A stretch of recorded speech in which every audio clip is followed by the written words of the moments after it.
Good morning, everyone. How you doing? Just give me one moment.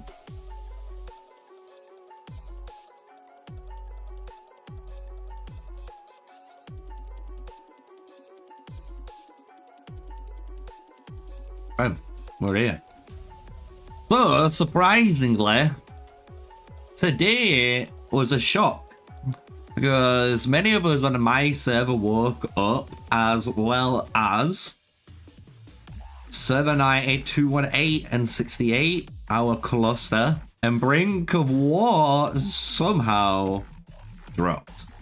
So we're going to be looking at it. I'm going to try and showcase all of it here. As well, later on, I'm going to make a guide for today, so check it out when it does land. But this is going to give you guys that first look, right? So here is everything that we get to look at, so which is kind of cool. Season features, the mastery skills, protector quests. Your heroes will issue 3 protector quests each day. By completing them, you will earn stone testaments, symbols of your hero's trust. Only by joining together and fighting each other, you can protect. I think the way this is, if I'm honest with you guys, I think this is gonna work like the Season of Conquest does in Rise of Kingdoms. So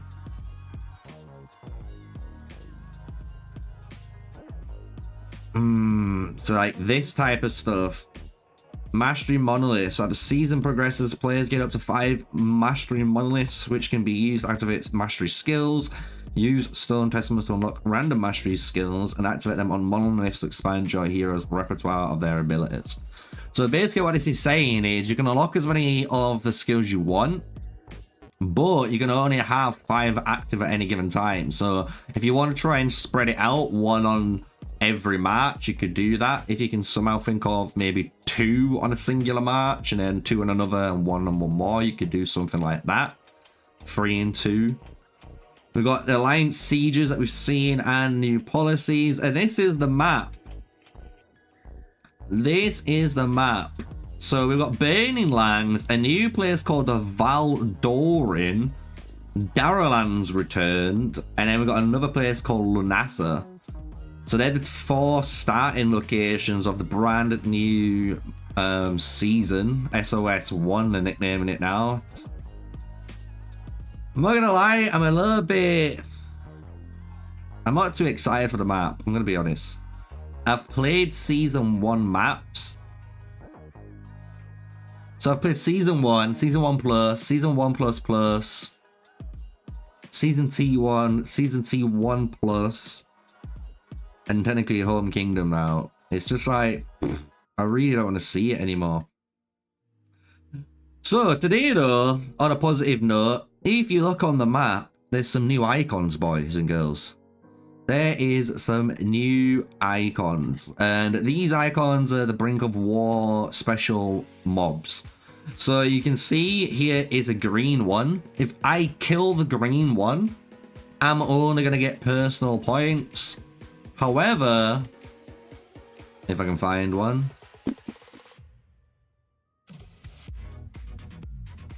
They're just everywhere. Everyone's killing them so fast.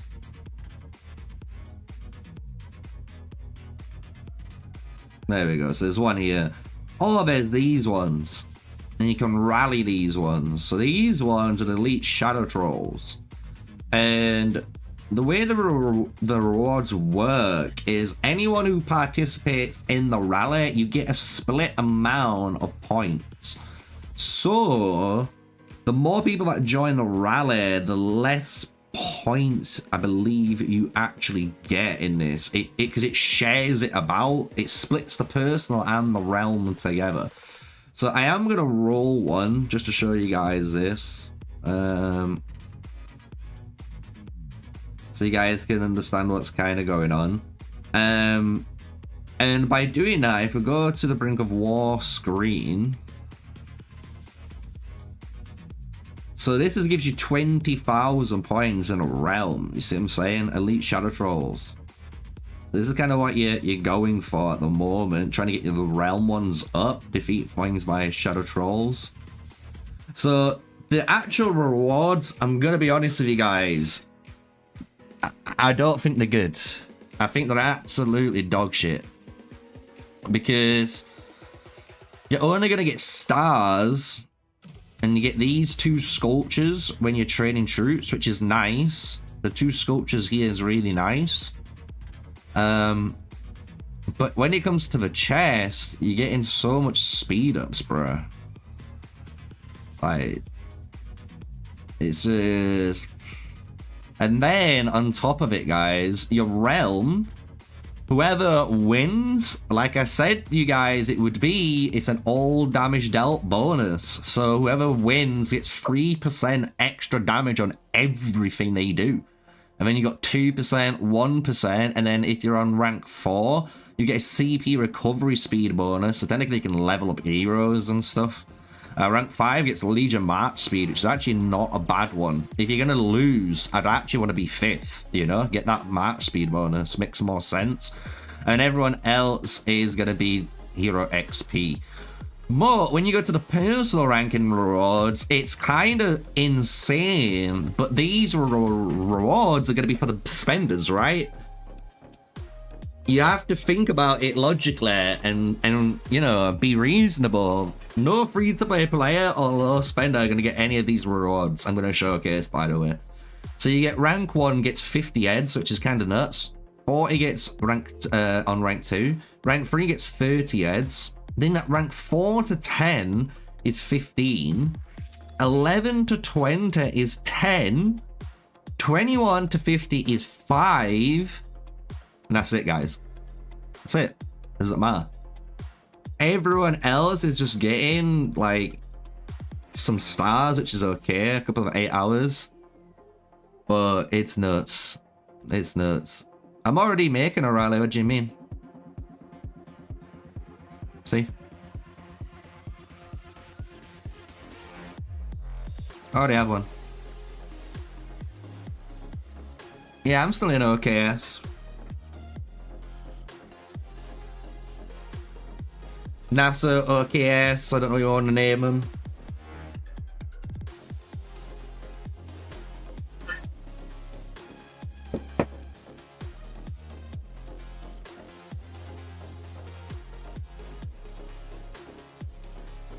Rally rewards as well. So far, it just looks like normal rally, you know, rewards for the spoils as well. The next one we do, I'll click on the chest to double check what we're going to be able to get. I am looking forward though, guys. I'm going to be honest. I am looking forward to the stage 2 because of the new quality of life change. You know, like, I must admit the devs done a good job at promotion. The fact that I'm able to do, you know, 16,000 troops in one go is kind of correct. So I'm really liking that change. Really good change. If you're wondering, they're not there. We can't see the new heroes yet. And if I look in here,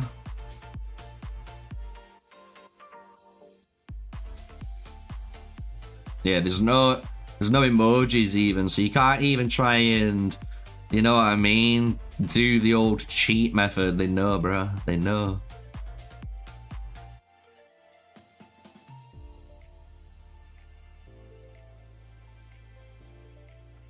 I wish there was more rallies going on near me. Oh, Doggy's just done one. Can I join dogs? Or is someone else gonna join dogs? He's doing mage rallies.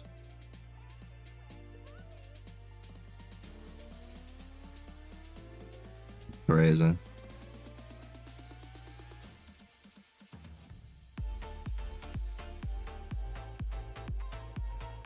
I'll pull mine back.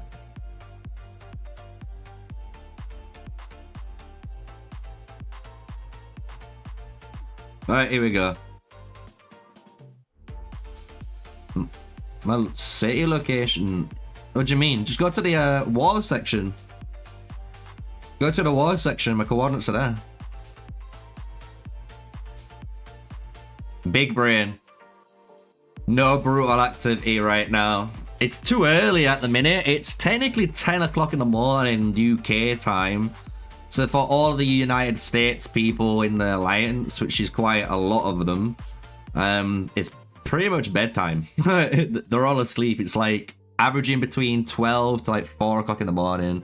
And also who we matched with, good question. So we have 790, 218, and 48. A good way of checking the actual rankings, though, is going to the personal ones. So you've got AMZ2, AMZ, WP, and GG's there. You've got Ganja, LNV. I think that is on DK. There we go, DK. That looks to be about it. They're like the main alliances. So we've got a pretty balanced one, to be fair.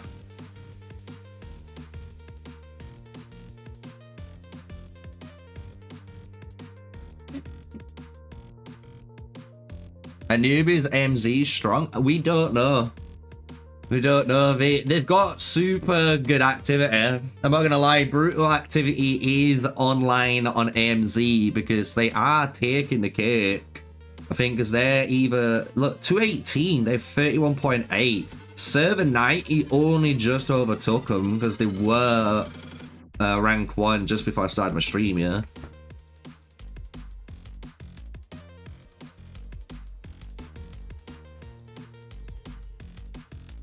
So you're going to see the first actual points being earned here. There's Natsu TP next to me or something. Yeah.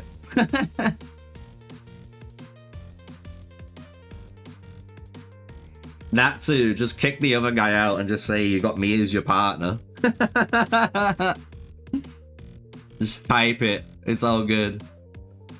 But yeah, we killed the things. If you come into our report, you can see like this is all we get in the system. These are the rewards though. The rewards.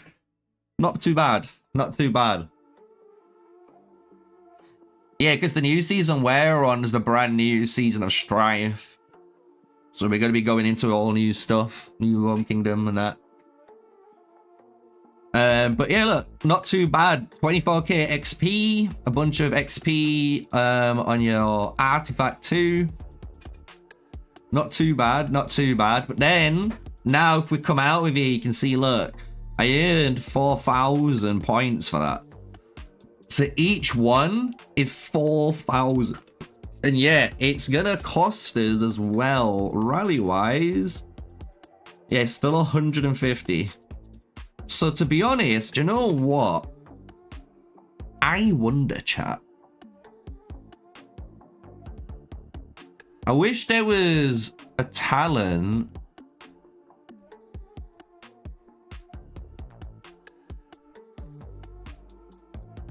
You know what I mean? Reduce the cost of rage. Not rage. It reduced the cost of your actual, you know. Yeah, it doesn't, man. Sad. Imagine that, man.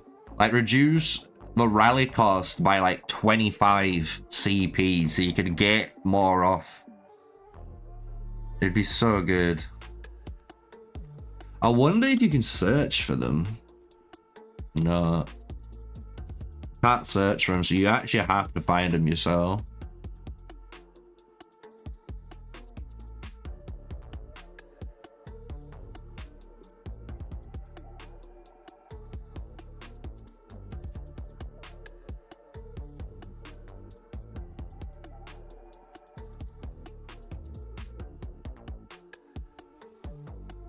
Someone's already got that one. Sag.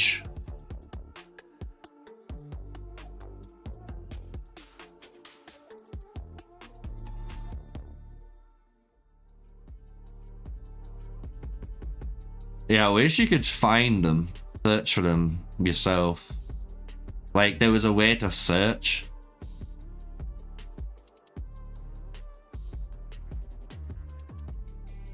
Like, I wonder how much you get for doing the other one. I saw there was another one.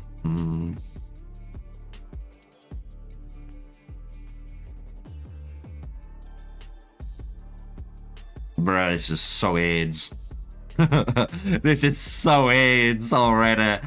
I already don't like doing this, man. I'd rather just go and wipe out shadow trolls, bruh.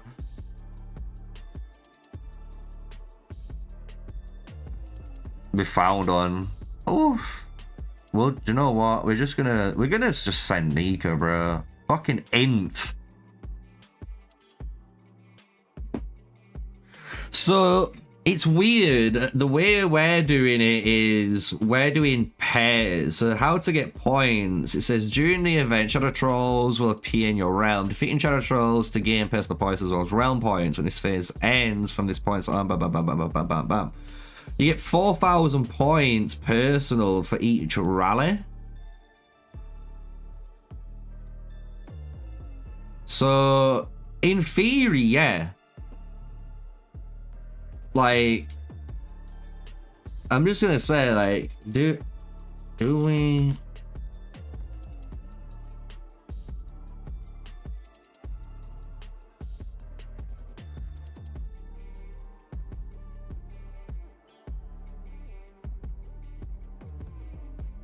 I'm pretty certain it works like that, like you're saying, LJ, like it does in Rock. Because the best way of doing it would be like just maximizing one rally and doing like everyone in one rally and then do another rally and you keep doing that, right? So you have maximum people in each rally because each person should generate 4,000 points.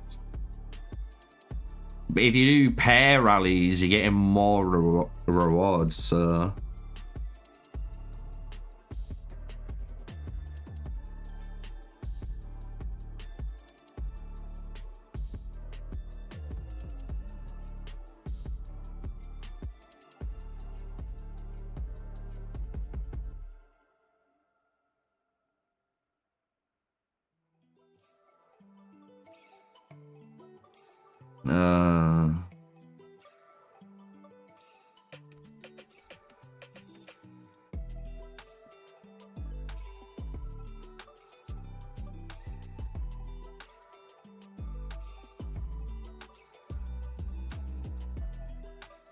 Yeah, like, I don't think these guys understand.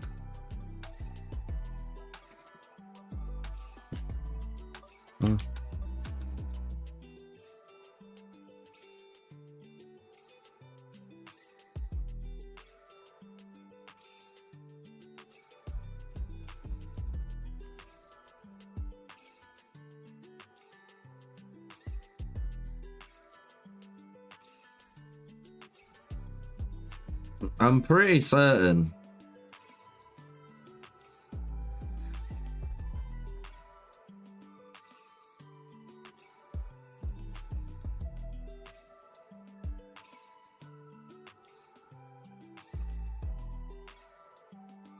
It is weird how ours has started and loads of other servers haven't got theirs started.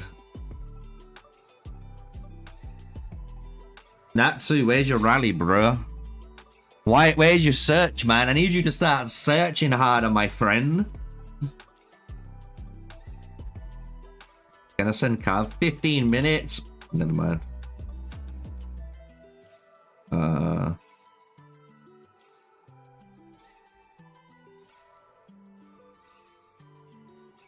Boom, boom, boom.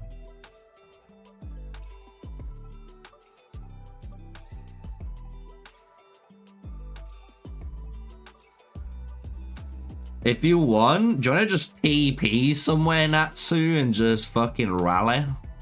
Like, we could just go up here. This is where I were. There's loads up here. Just start rallying and killing shit up here.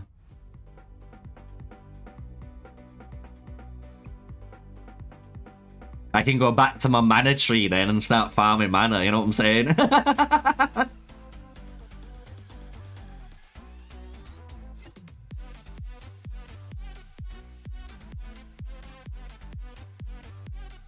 I'm trying to find a good spot.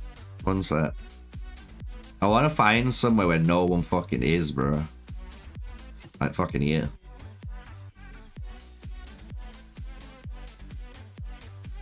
So many greens. Where's the purple? There's the purple.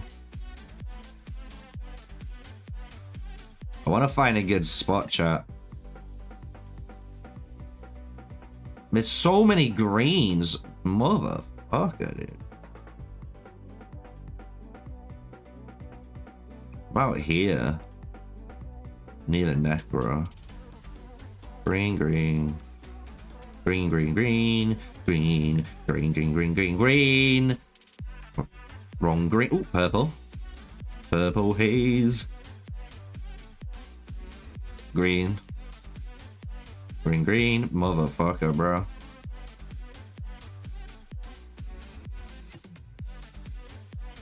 Are these things just like non-existent? Because the old strat back on Rise of Kingdoms, where you TP'd out here.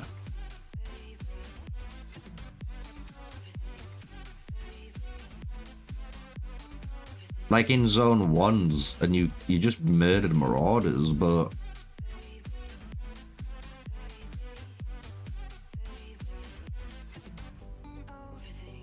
bruh, I can't find a good spot at all.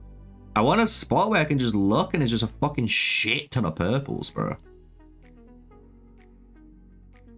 Green, green, green, green. Greens. Greens. Chat. Green. Oh, I need that. It's that one there. I've just realized it's got a different thing. I need those. So it needs an arrow. So there's one there. 2.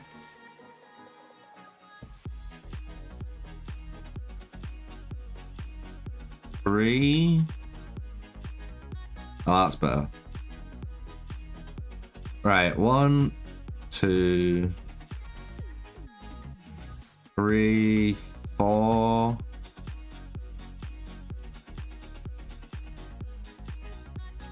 5, 6, 7.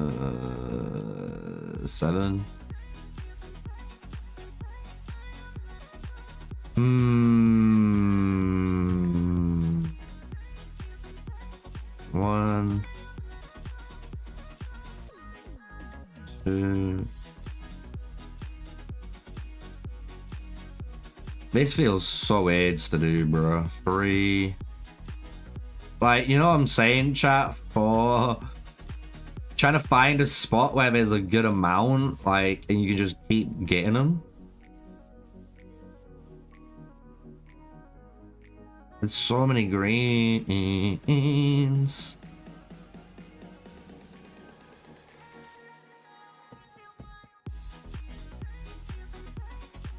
Yeah, I can do that in a sec.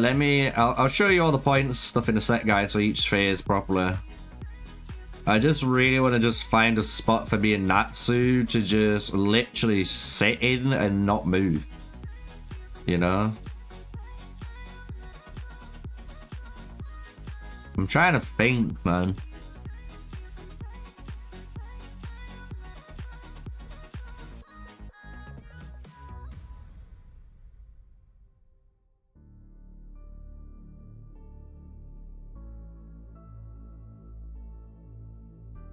There's just too many greens again here.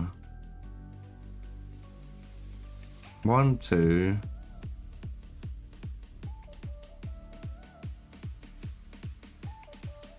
3, 4. I mean, on the other side of the river too. Got 5, 6. Maybe I should be here. Let's move here. Fuck it. We're going here. I'll send you the coordinates.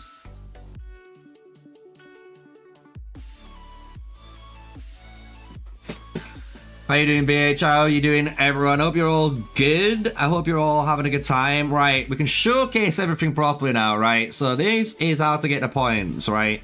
We're gonna go for each thing for everyone if you're joining in late. So in this phase, when you rally these purple trolls, you're gonna see there is 4,000. See, this is the one thing, right?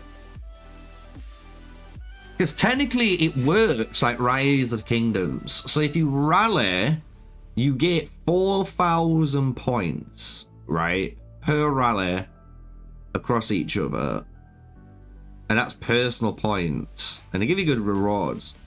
But if you killed the green ones, you earned personal and realm.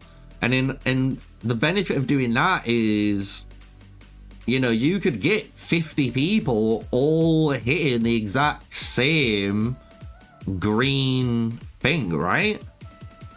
And you generate 50,000 points for your alliance. Like, I'm so confused, like, why we're doing it this way. I'm gonna be honest with you.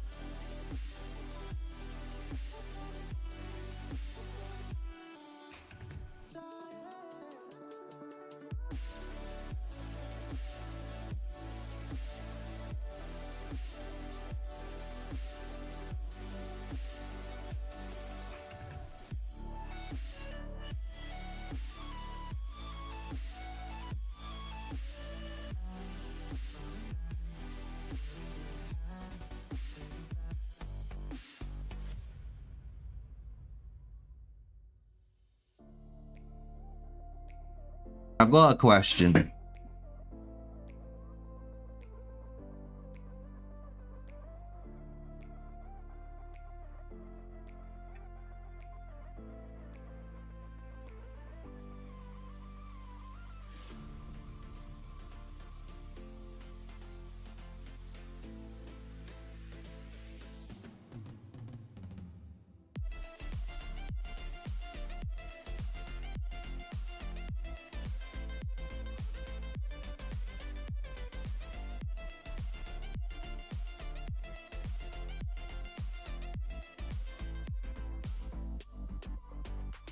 I'm pretty certain I've got the math right here. I'm sure this is better. Because even on Rise of Kingdoms, this was the strat. Like, you got groups of people together and you generated more realm points by killing, you know, the greens. Do you know what I'm saying?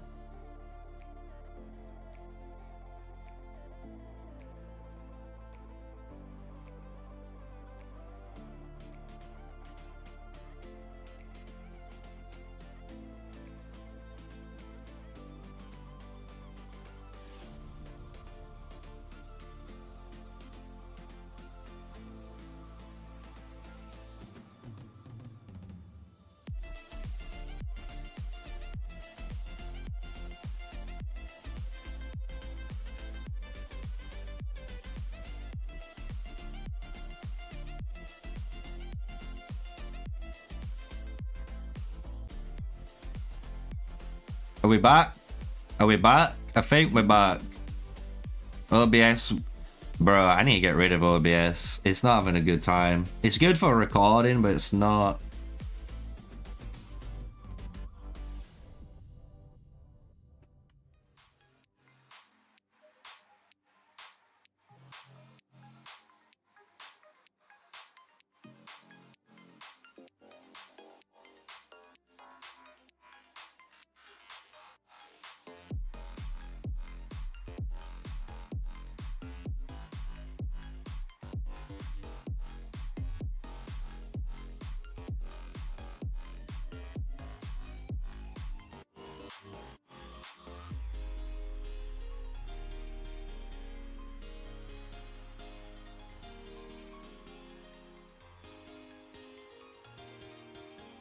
The boss showed up. You have to do something real quick. It's cool, Natsu. Let me teleport over. Sorry.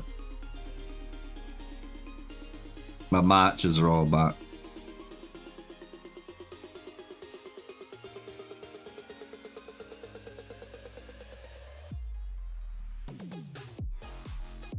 I'm pretty certain I'm right, chat. I don't know if I'm wrong. It's weird because we're the only ones in here.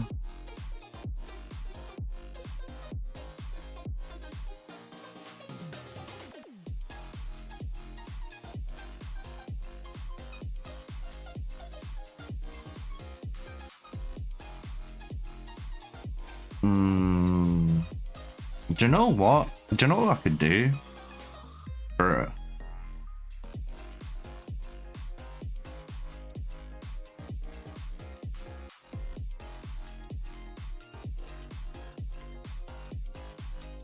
I'm trying to get to my server. What the fuck?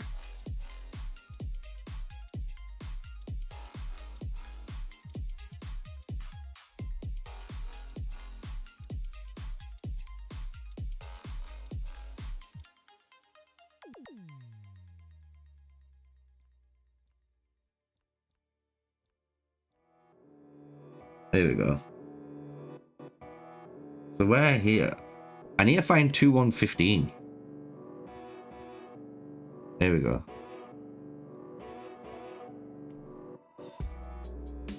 Yeah, sent you the coordinates.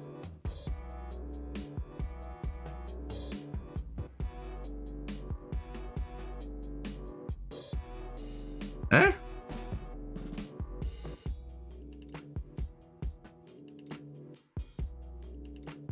Wait, I'm so confused.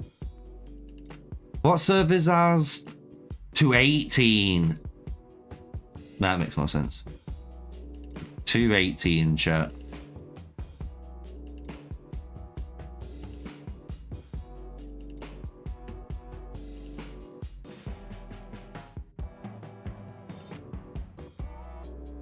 I want to see what these guys are doing.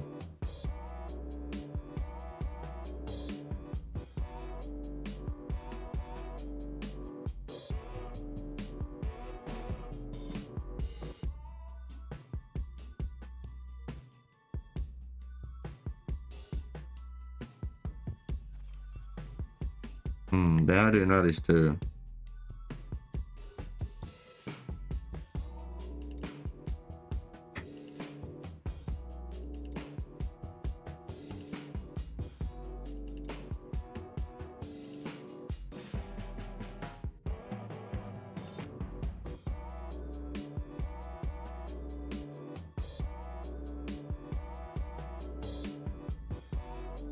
Yeah, no, I don't think they understand my point.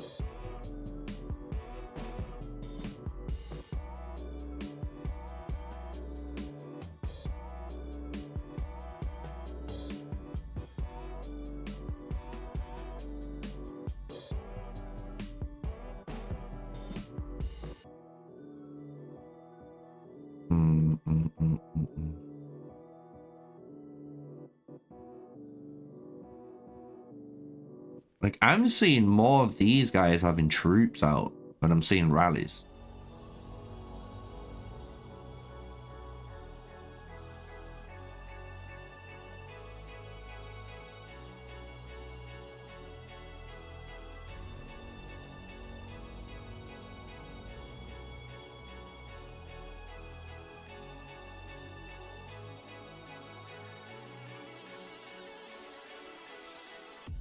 I'm trying to find where cities are, you know, so you can have an idea of what other what these guys are doing. Because these guys are at the top, right? They've got way more points, so they must be doing it right. But they are rallying too, so it might be the way do our rallies.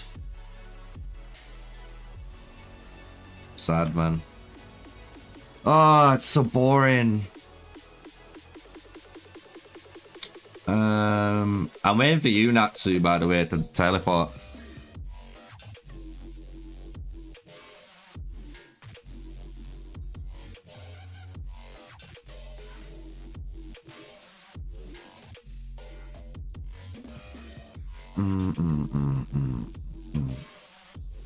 Right, anyway. Part 2, here we go. This is why promoting is OP. To promote from level 4 to level 5, you get 12 points, bro. It's so much. It's so efficient to do it. So efficient, bro. If you've got T4, you got T5 to come. Oh my lord. The amount of time you have saved. And then here is just donation, honestly. Look, 1,000 and 3,000, but the trading troops one is something I expected, pretty similar to the rock setup anyway. You know, the 1, 2, 4, 8, 20. So the best thing to do is, if you're like a lower spender, is to have a bunch of T4 ready to then train up to T5 to get that promotion. And if you're a big spender, technically you don't really care about that, but if you are trying to get the most points proficiency, it's the same gimmick. Natsu, when are you teleporting to me, bruh?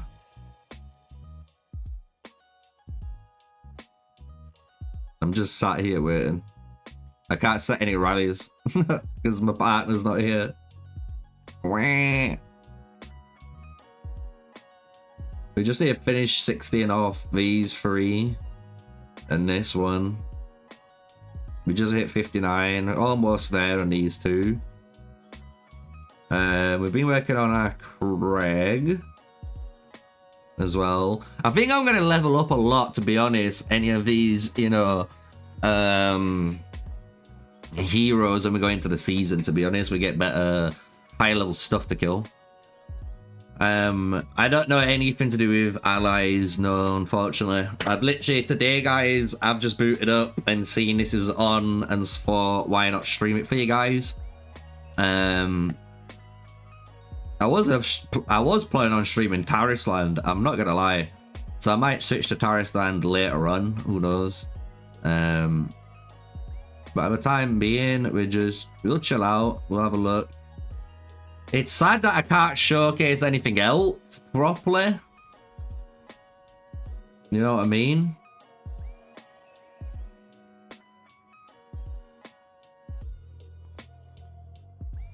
Looks nice, man.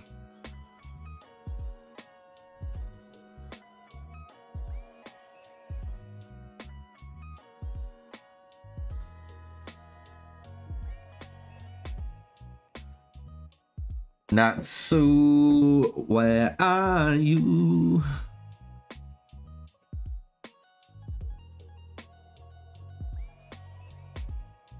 I'll tell him.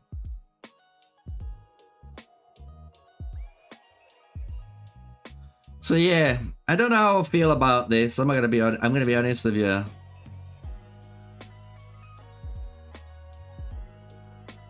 Because the rallies are gonna burn through, man. Like, I got two 3 bars worth of CP to burn for it. But it's just,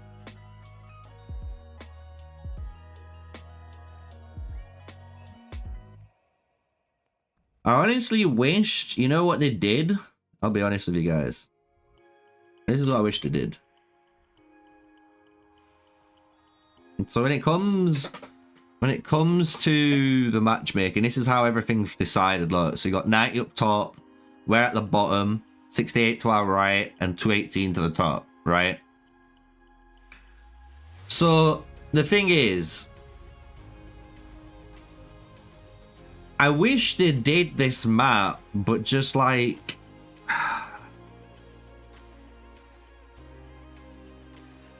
I wish it wasn't a reskin.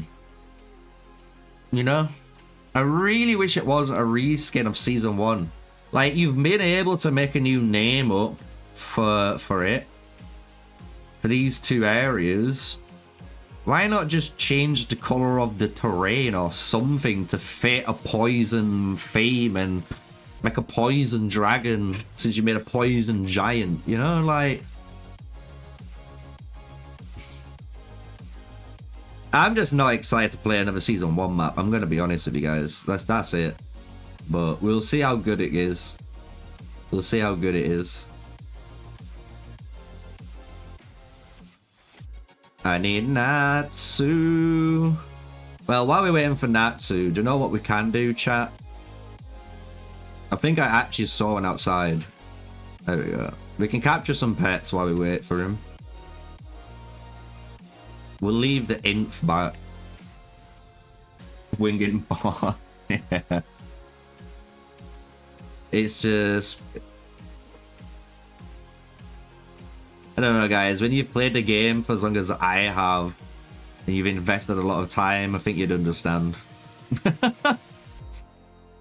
Especially playing Rise of Kingdoms too, because I could show you my Rise of Kingdoms account. That could be cool one day.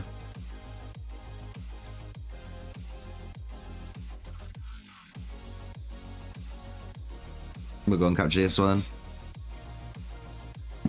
Because the thing is, I'm not too worried about, and this is why I wasn't too worried about competing in the like greatest height events for those skins too. So, you know, like, for example, if you're trying to get these skins, I can guarantee you at some point they'll make some sort of Season of Conquest store for this. So, you know, like, you know, when you end your season, we have the Yggdrasil crystals and stuff. They'll find a way of just being able to allow you to, like, stockpile those crystals up over time instead and allow you to earn city skins as well. Because that's what they did in Rise of Kingdoms, which is a good change, which would be nice for people. Right, chat, do we get it? Which one do we even... I want the 1-star skill, boys. I'm not going to buy a 2-star skill for this, by the way. I'm just going to roll the odds. There we go. I'll be working on this pet. This is the pet I'm working on. I'm going to level up this with some basic ones.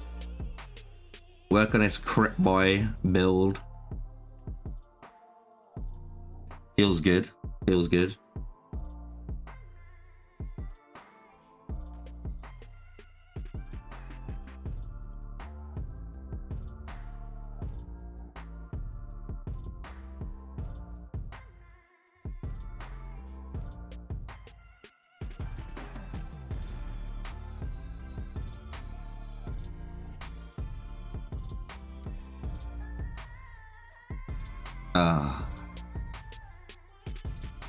This time, though, we will do the trick.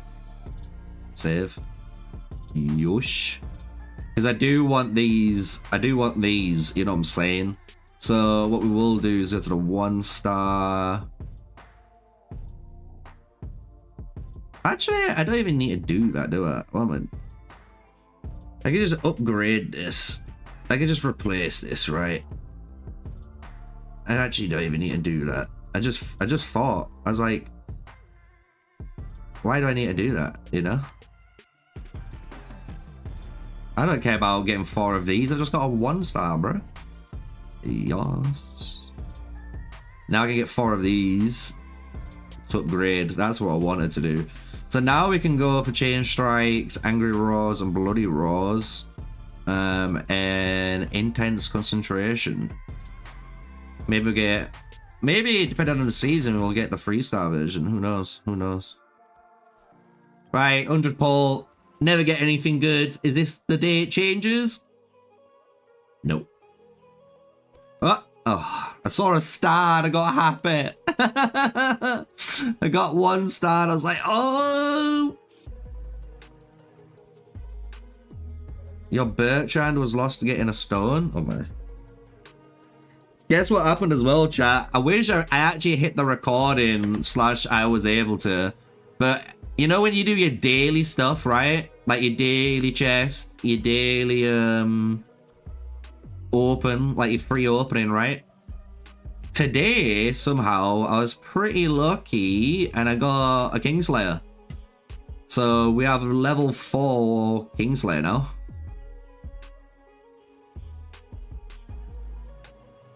Which means that's level 4. Our other Cav artifact's already level 5. Shadow Blades is 5. This is 5. This is 5. This is 4. It'd be so good when I get this 5 as well. It'll feel nice, man. And then my Camacy's at 2. So I do hope I get the luck. I get the luck and I get some Camacy's. But we'll see. But we got the 2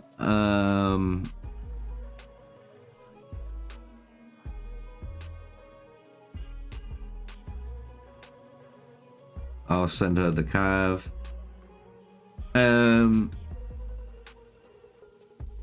Yeah, I've got the... I forgot what I was saying then before I joined that thing. My brain. It's because I've been doing so much on every other game apart from Call of Dragons, because I've been waiting for this dead-ass game to do something. But it's going to be a grind, chat. Just to get 1 star. And then we've got...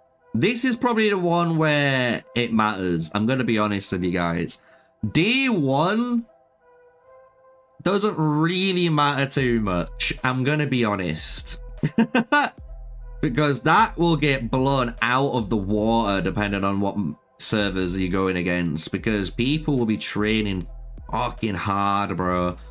Because they're going to be wanting... The spenders are going to be wanting those 50 legendary sculptures, mate. Because those 50 legendary sculptures are for any legendary hero, guys. They're not generational ones. Because you can't see the G token on it. So they're really good.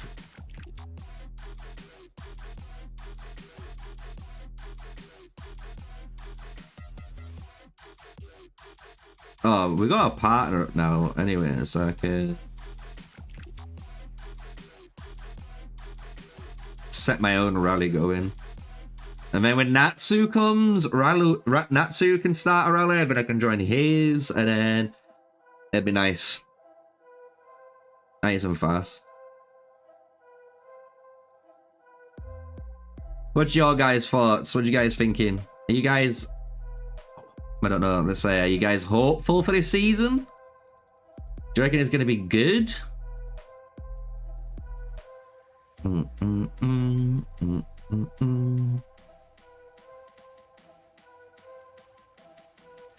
I must admit, one good thing they've done, and I'll be nice to the devs that might be watching.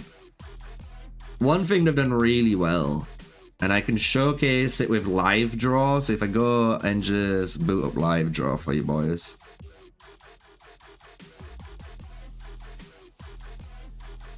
There we go. The one thing I will say they've done well, you know what I'm saying? You can guess where I'm going with this, right? Like, look how big the zones are. Bro, I can't even see that line. I want to say it goes like that.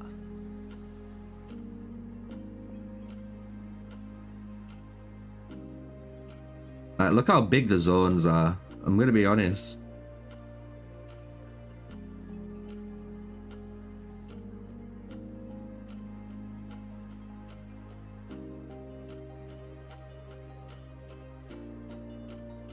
You know?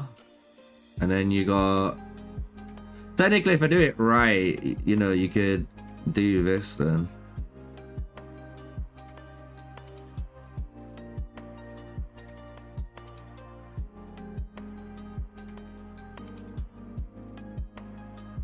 Ooh. You know what I'm saying? So I must admit, they have listened to the players, and what I mean by that is the map appears to be a lot more open. Like, look how big one zone is compared to all the other places we've kind of been in, and they're all similar shaping. And especially when you look at stuff like this, like, because you can see this is open field, but there's a river running through. So there's going to be a bridge on that river, right? But it does look pretty open. So it does look interesting. I just wish they had the time and effort to, you know, not just say it was a Hollandale one and just, you know what I mean, make a brand new, fresh looking map. One thing I've noticed as well, I don't know if you guys have noticed this too when it comes to this map, it does appear runic statues or something to do with the mastery stones, right, are going to be fought for, because there's these little pockets. Like, look at them. Where's the other one? There. You see what I'm saying? So you got these 4 smaller pockets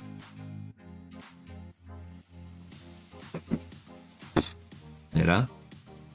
Who knows what it's going to be like? Is it going to be a mishmash of season 1 and 2 put together? It could be.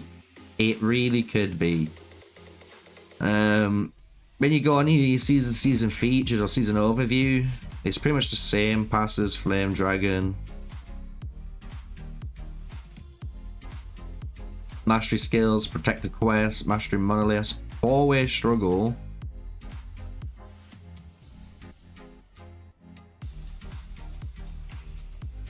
You know what I'm saying? It doesn't really tell me what it is. I don't know if the Stone of Peace are in those 4 areas. Maybe the Stone of Pieces are in that 4 areas. Do you know what I'm saying? I don't know, guys. I really don't.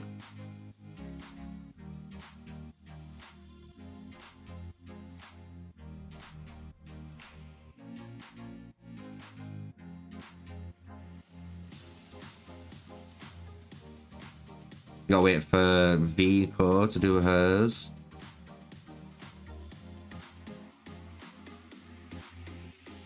So it's gonna be interesting anyway. I'm more, do you know what I'm actually interested in? The new Cav heroes. I'm actually really intrigued by them. They look really cool. I'm gonna be honest with you guys. They look really cool. And I'm really, I wonder what the artifact does. It sounds like it does a CC effect with Tremble, and that could be like a damage over time and movement speed reduction effect. You know what I mean? Something like that.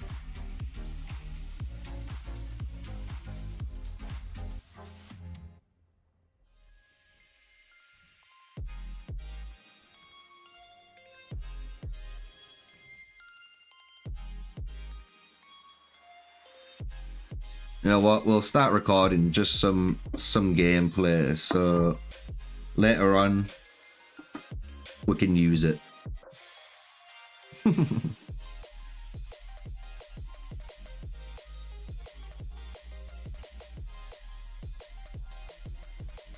you think there'll only be one mastery skill per available to use? Yeah, there is. I've already gone through this. Have you not checked out my video? On my mastery skills video, I kind of go through it all. It is going to be only one skill from each commander that they take that you can unlock. But it does appear that you can replace multiple skills. But they do state that you only can have 5 skills changed. So the way they explain it is through...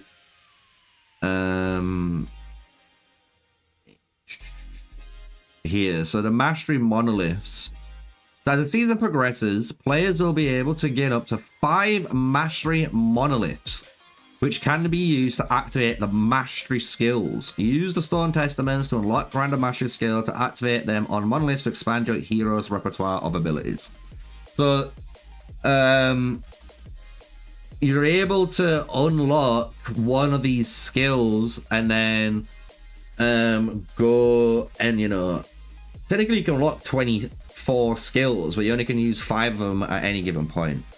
It's not weird at all. This is the exact same system, guys, as Rise of Kingdoms. This is what I keep trying to tell you guys, man. I know you guys haven't played it at all, but when I'm trying to tell you from my actual experience of playing Rise of Kingdoms over 4 years, I have a max T5 account, but I did it within a year of spending. I was a whale on that game, guys. Like, I've played both games. I'm trying to tell you from my experience. Like, it's just from their philosophy, they have...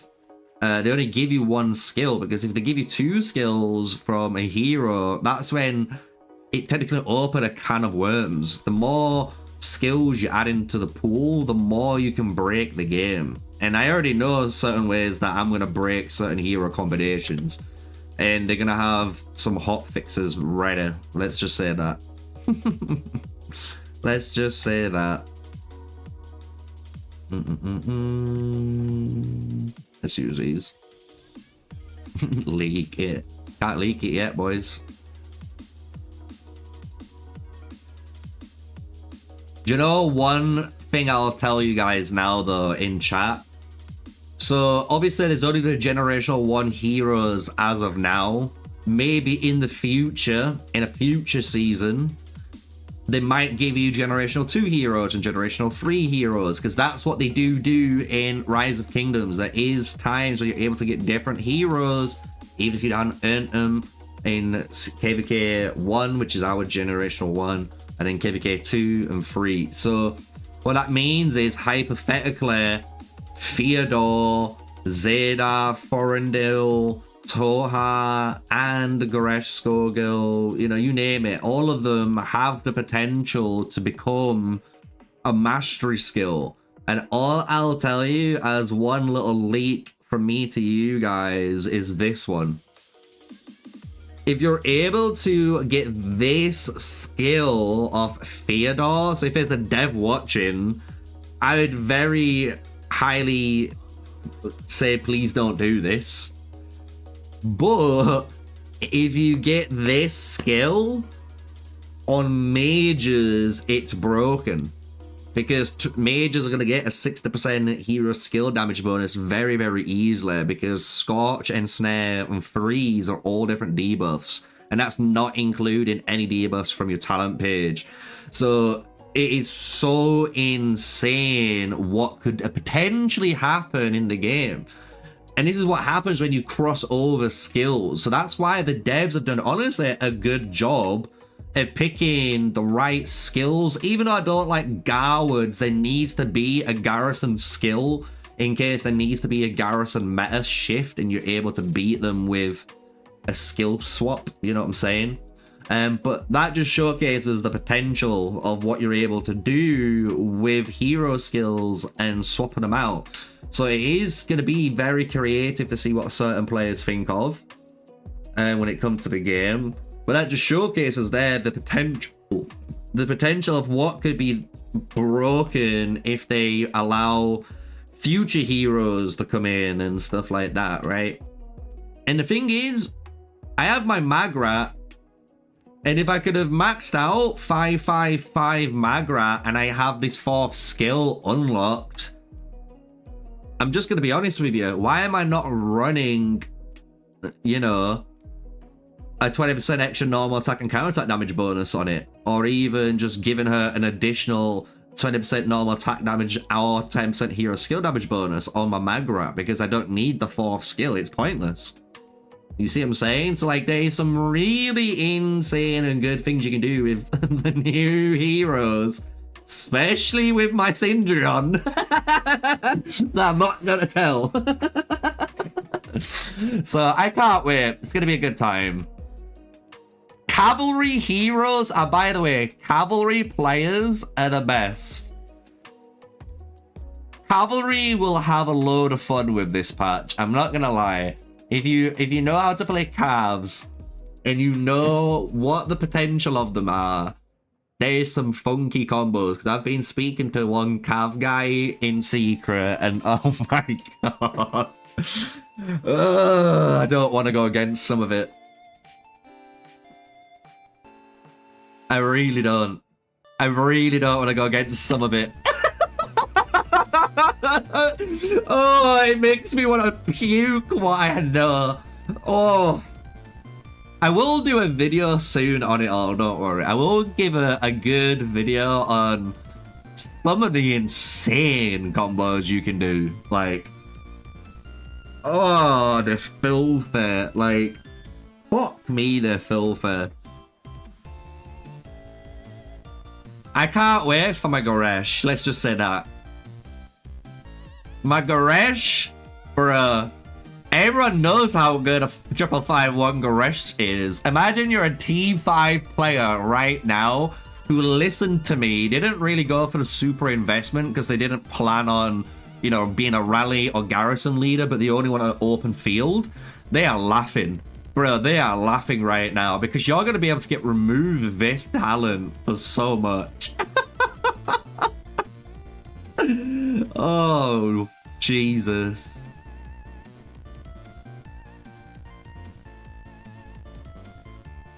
Alright, let's get into some rallies. Is Vico done one and I've ignored her by accident? Maybe not.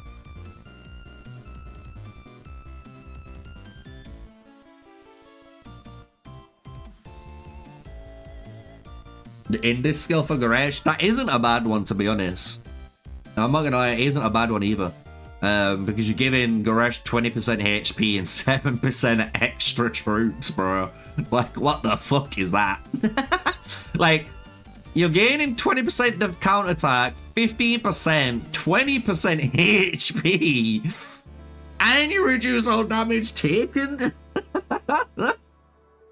There's some good ones. There is some really good ones out there, honestly, you can think of. But we need to keep the gates locked, boys. We need to keep the secret for now. It'll come out in a few days or so. I don't plan on sitting on it too long. I'm gonna be honest with you. I'm gonna probably get it uploaded for, let me look, like probably next week, like Monday, Tuesday next week, sometime around there. Or maybe I do it for the weekend, because I already have a video ready for tomorrow. But I think it might be a better Sunday video, because I don't think it'd get that much hype. I don't know. It's just a new guide and just something that I haven't really covered in a long time. I think people, new players, would actually really enjoy it, especially the players playing like Home Kingdom. I just clanked my teeth. But yeah, even the people in Home Kingdom, I think they'd appreciate it.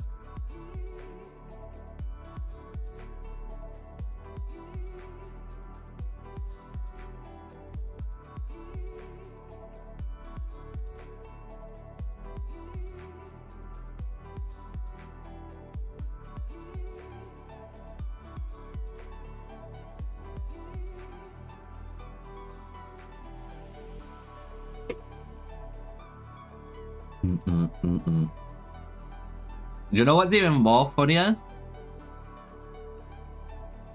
It does allow you to, sound stupid, but Keller has this load capacity bonus, right?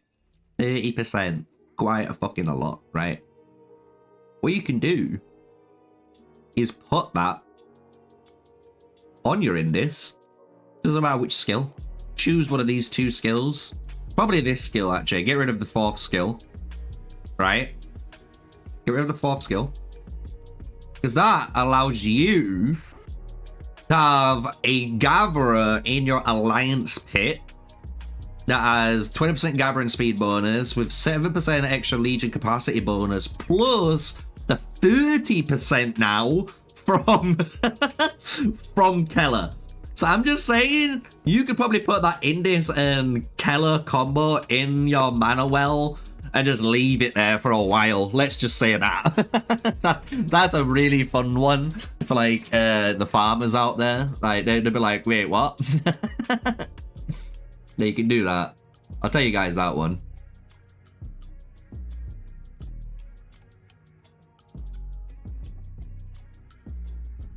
I keep looking to see if Vico is sending any more rallies, but they're not. We're at 24k.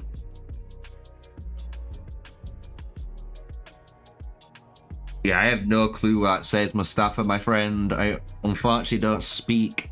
I want to say that might be Greek or some sort of European.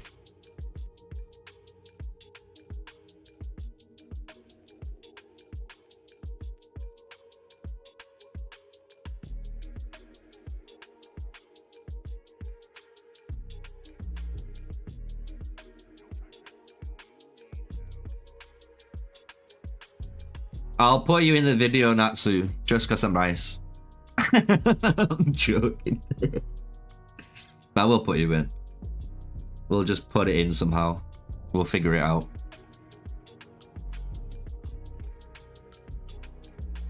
How you doing, Tate? Welcome, everyone. Good morning. Good morning. I'll be personally honest with you guys, though. I don't know how long I'm going to stream Call of Dragons for. I might stream for a little bit longer, for as long as I can, you know, and then take a break, eat, go, and then probably stream again. But I'll probably stream something else. Probably stream some Tarisland, I'm going to be honest with you. Because I've been enjoying Terrace Land, and the new raid's out, and I need to do the new raid.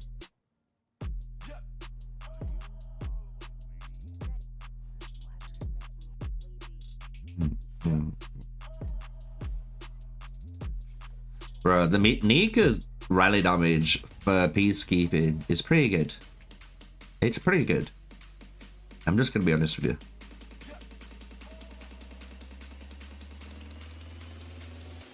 That was 7k. I should use my calves, but I just CBA. My calves ain't that great. Should we just use them? Natsu, do you want me to use my calves so we can just start spending? Alright, going quicker. When is Brink of War coming? Personally, guys, I don't know when your Brink of Wars is coming, but mine's already here. Mine's here. That's what today's video is gonna be, boys. This is the live stream preview, so you're gonna have a nice little enjoyment before. Yeah? Alright, I'll do it.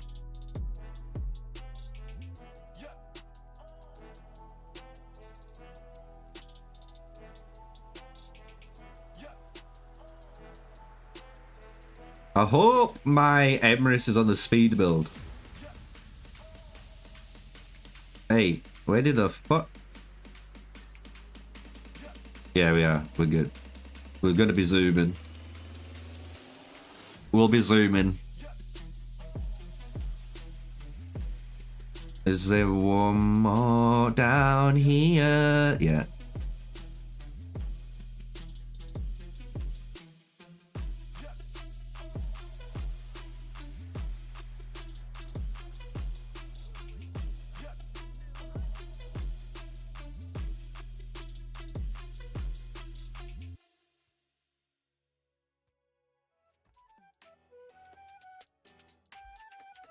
There we go.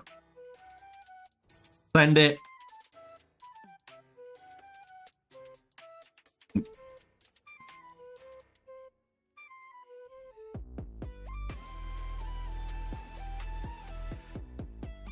Then you send archers?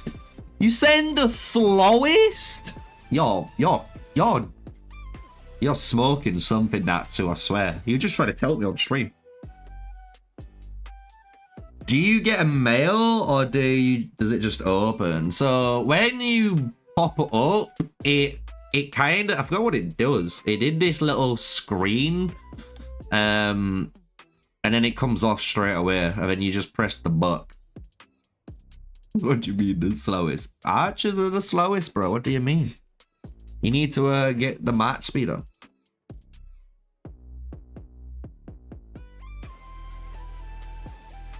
You took my calves? Why did not... Bruh, I just said to you, do you want to run 2 cav marches? And you went, yeah. So just run 2 calves. Take your calves out of mine. Run 1 cav pair, and I've got a second one. If you said a cav pair out, I've got calves later, I think. I hope. I hope. Let me look.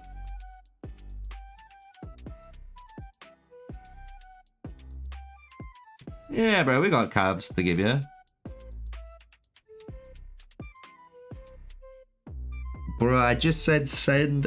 I said, right, Natsu, I said you want me to send 1 cavalry rally as well, meaning, do you want me to send cav rallies? Because I've got 4 cav heroes. I can send you calves. And I can send a cav rally instead of sending infantry rallies. Like, why is it so complicated, chat? Is this complicated? Am I... See, Vico's got you covered, so you're good. Vico's got you this time. So even me or Vico is gonna send you troops and you're good to go, bro. Like, we've got this trifecta. It's like... I've given her my archers, she's giving you calves, and you've given me cav. We're just like doing our own little thing here. What do you mean we're losing that rally? What do you mean? What rally are you losing? You think you're losing this rally? Oh, you're dog shit. Where's... Right. Bruh. Bruh. I'm going to give you a 101 here. Right, you see how you've given me Emrys and Bakshi? You should have taken this match. Do you know what? I'll fucking do it for you.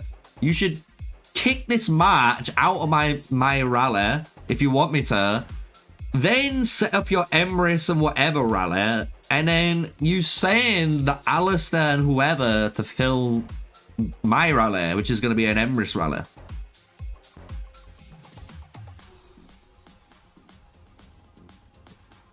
We good? You believe? Right. I'll fucking do it. Look. I'm gonna cancel it just for you.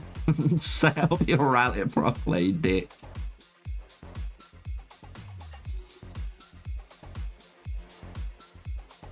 No, I can do Bakshi Emrys, so I'll just do that. You know? And then I go to you. Where are you?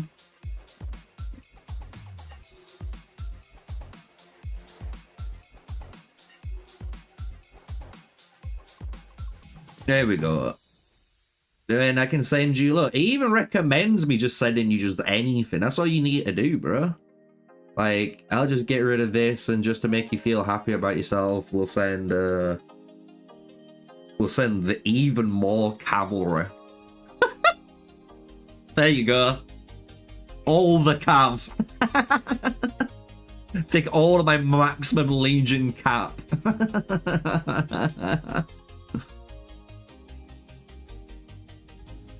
And then I can join Vico's archer rallies, and it's nice and chillin', you know?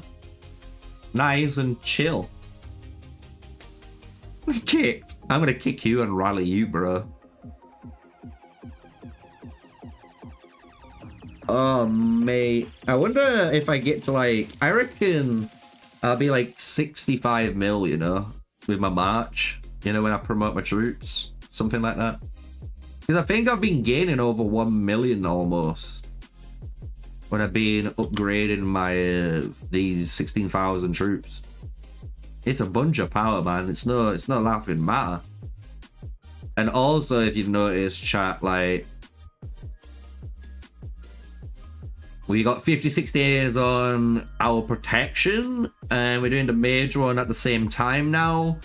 And then that's going to allow us to get our X-Men, and then obviously go down the mage route. Oh, bruh.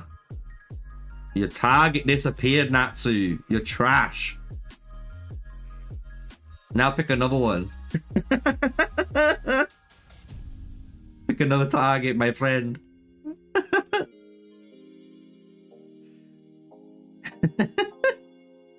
Mine's just chilling. I've got 4 minutes on mine, and my rally leaves in 2. It's like a...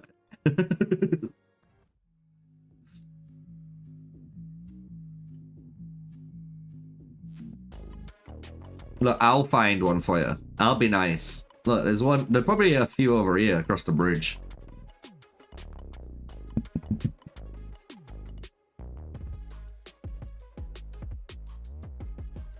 There you go. One's right there. Right next to the Hydra entrance. You can go and grab that. There's a hot tub?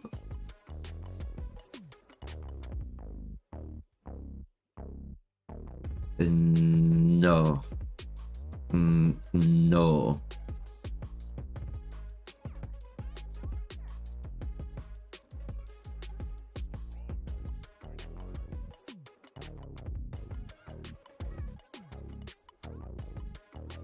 We'll be efficient. Oh, we hit the mana pot as well. Jeez.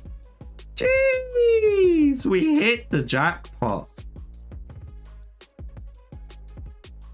Oh, the reason why I teleported here, by the way, is because we're kind of nicely, you know, close to everything. But I'm the greediest person ever, and I'm been farming mana, bro. I've just been sat here farming mana. Like, that's been my jam. Oh. Whoop. Have you not... what do you guys think to Wilderberg change? Are you happy to see the Wyvern Riders? I'm gonna be happy to see if they're gonna be good or not. Well, I'm excited to see if they're gonna be good or not. I don't like fighting in this. It's not a really good comparison, just a test. But if you were, you know,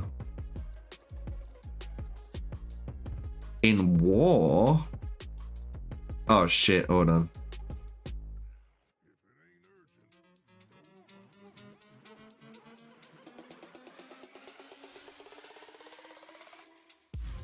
I need one more match spare for Natsu.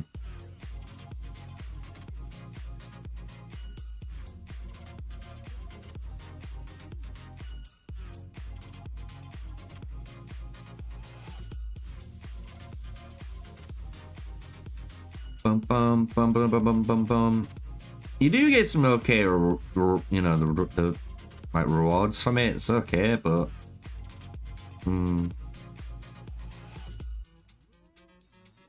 it's not getting me hyped. You know what I'm saying? Like, I'm not gonna lie, I'm so bored of rallying and shit already. It's crazy. I wish they just made something new, man.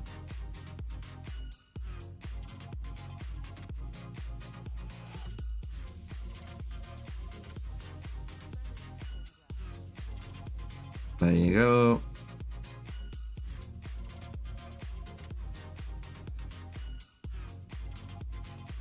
Wait for Vico now. There's... This game is trolling. What do you mean?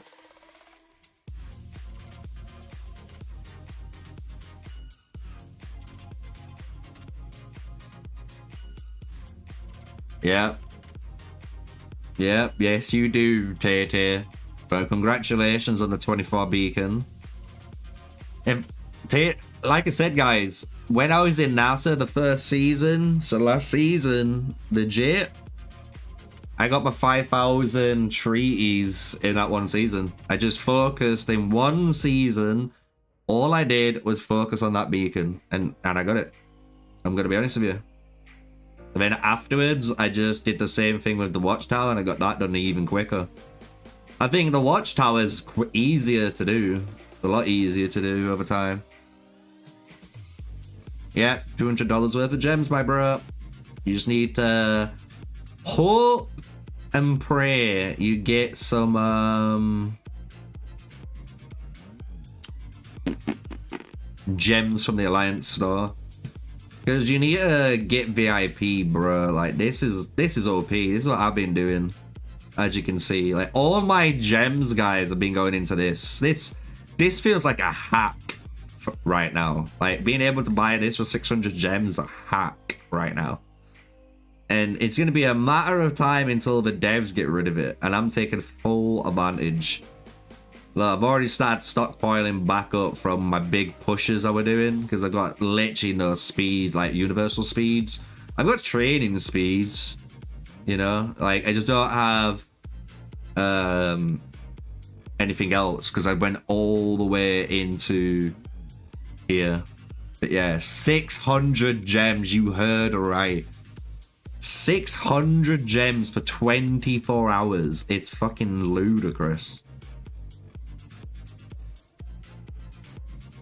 It's literally like, that's 8 hours for 240. So you need what? 8, 16, 3 of them. Is that cheaper? Can't be, right? 240. So you got, no, that's 600, 720. That's 720 gems for 8, 16, 24. So you're saving 120 gems every time you buy this over buying these. 8 hours. Yeah, 24 hours, just strictly the most cheapest thing you can get. It's crazy. It is crazy. I buy the 5 minutes. I don't feel too bad buying these ones. I feel like this, I'm gonna be honest with you, these ones, I don't even know how much it is. It feels like nothing, that's why I get them. But apart from that, I've even ignored getting these now. I don't even care.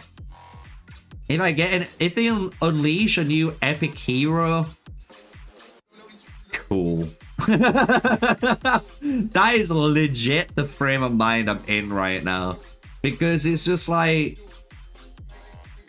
I don't think an epic hero they release is gonna outsway me from picking Nico or Syndron or Magra or Kadara or even Indis. You know?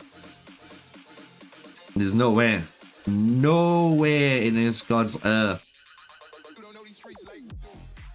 Do I need to send another rally? I think I do, right? Yeah, I do. Shit.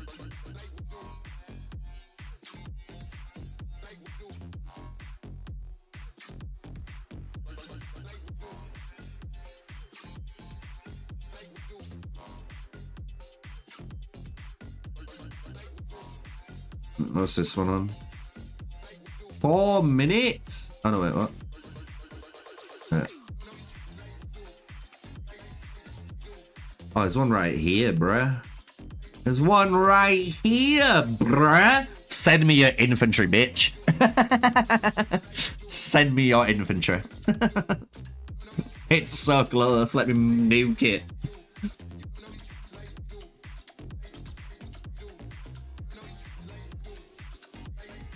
What we'll do...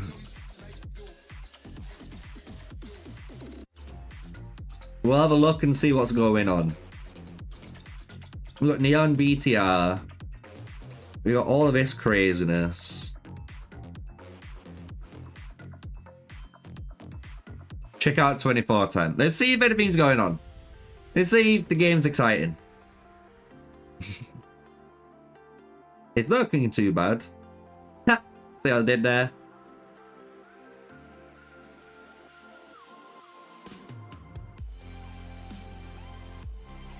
Is HP getting pushed in? Nothing over here.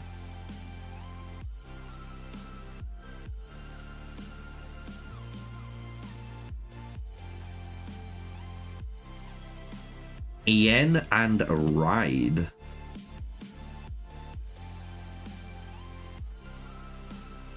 Oop, 1 second. Door.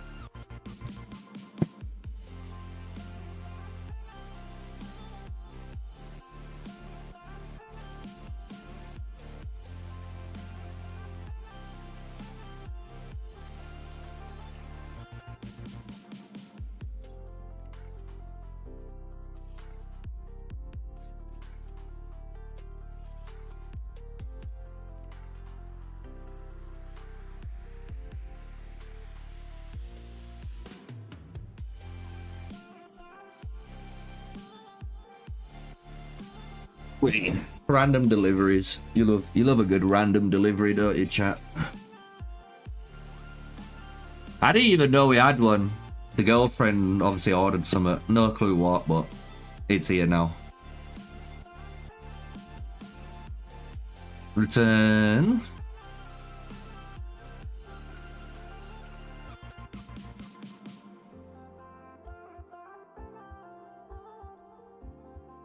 But we do have.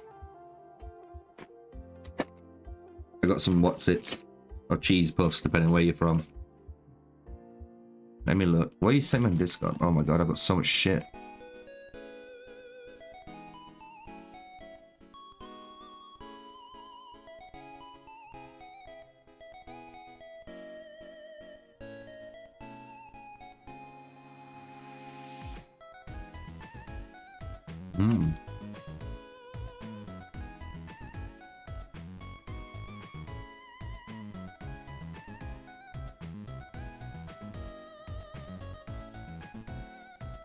Oh my god, people are just sending me stuff. What have you sent me now, man?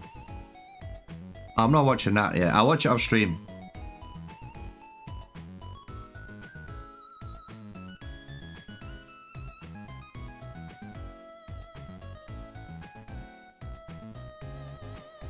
Where's her rally, man? I'll do it.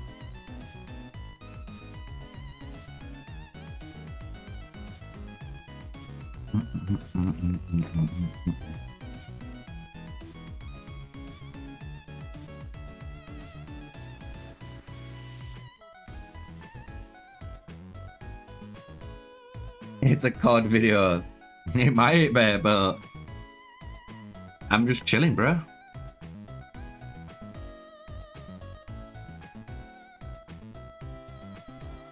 You have CP, but you can't spend it on this event. The trolls amount are so limited. Yeah, you've just got to keep rallying, dude. Like, in this event, all you're gonna be doing is literally rallying with a partner on these. That is it.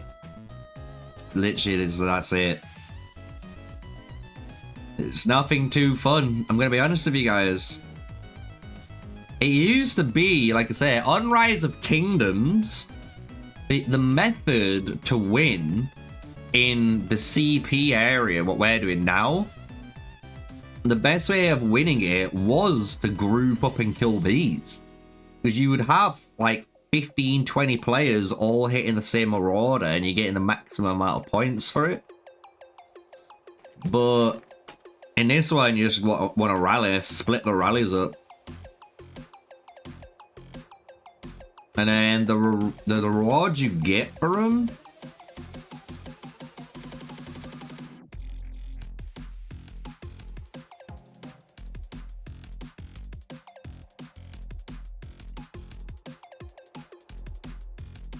like even on free, the staff meta, I wouldn't call the staff meta a staff meta. I would call people finally listening to what I have asked for them for a long time. But yeah, I have already started seeing it. Yeah, the duo rally does give better rewards for 2 people. But I'm just saying, look, right, look. You got 20k, 22k, 20k, 50, 47, 4, and 1. 24k, so I've only lost 4k XP. What, 4 tokens? 1k XP? It's literally minor, man. I've got the same speeds. Exact same speeds. I'm more bothered about the speed ups. I'm gonna be honest with you.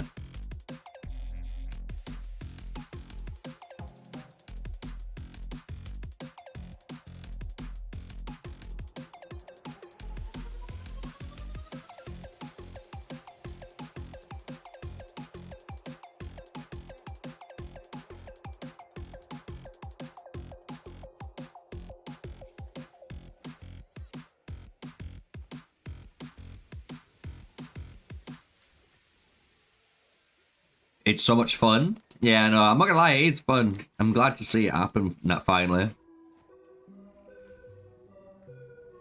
I'm waiting for the same things to happen, where they do it where you have, for example, say this is it. This is the war here. And you have some infantry that run in and hold the line on the choke on purpose. And then you have a staff team all the way back here or something. And then you teleport over their front line. You know what I'm saying? So, like, imagine... Let me draw it out. It might be easy if I draw it out. Because you can do some crazy stuff with it. Move that there. So what you could do is put yours here and theirs there, right? So you've got the front line holding this ground, right? And then your staff team could have some more infantry or whatever, and they just literally teleport them, don't they? Like fucking here. And then by teleporting here, you go to the back line. It forces these guys to move back, and then it lets you guys move forward then. The crazy plans you got there. It's just, I'm just telling you, it's what you could do.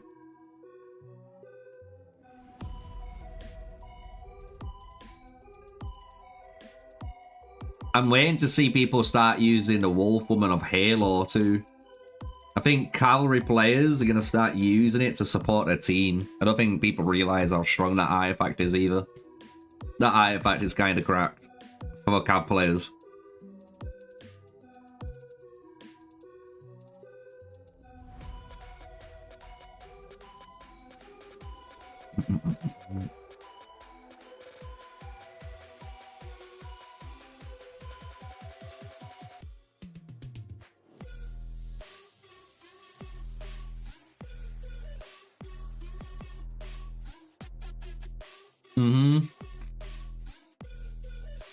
That would be a really good feature. The what you said there, Maverick, like being able to like go hit rally, set your rally troops up, specific units only, and then you could put like maximum participants, like 2, 3, 4, 5, for example, right? Depending on what you're doing. Because maybe in later stages of the game, you might need a 5 minimum rally, you know, to kill something. That they could do stuff like that, but they don't choose to yet.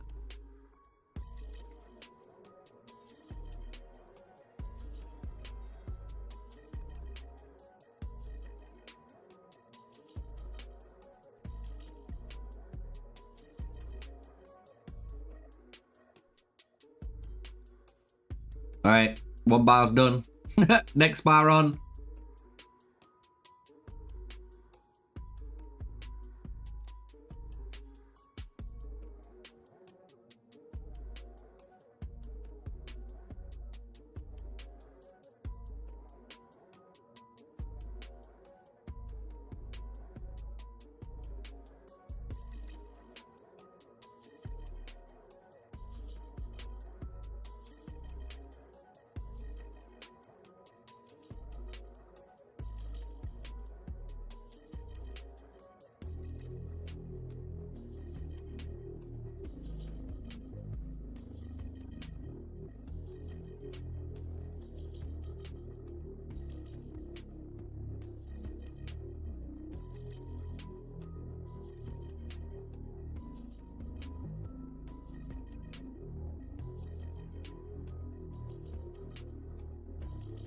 Nah, man.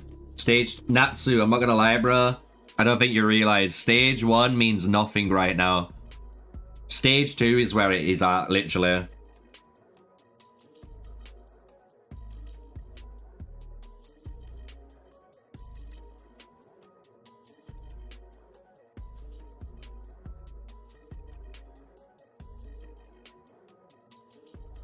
But yeah, literally.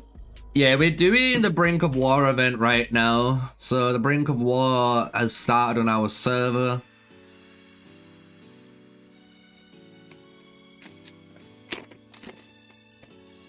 All we're doing is rallying, chat.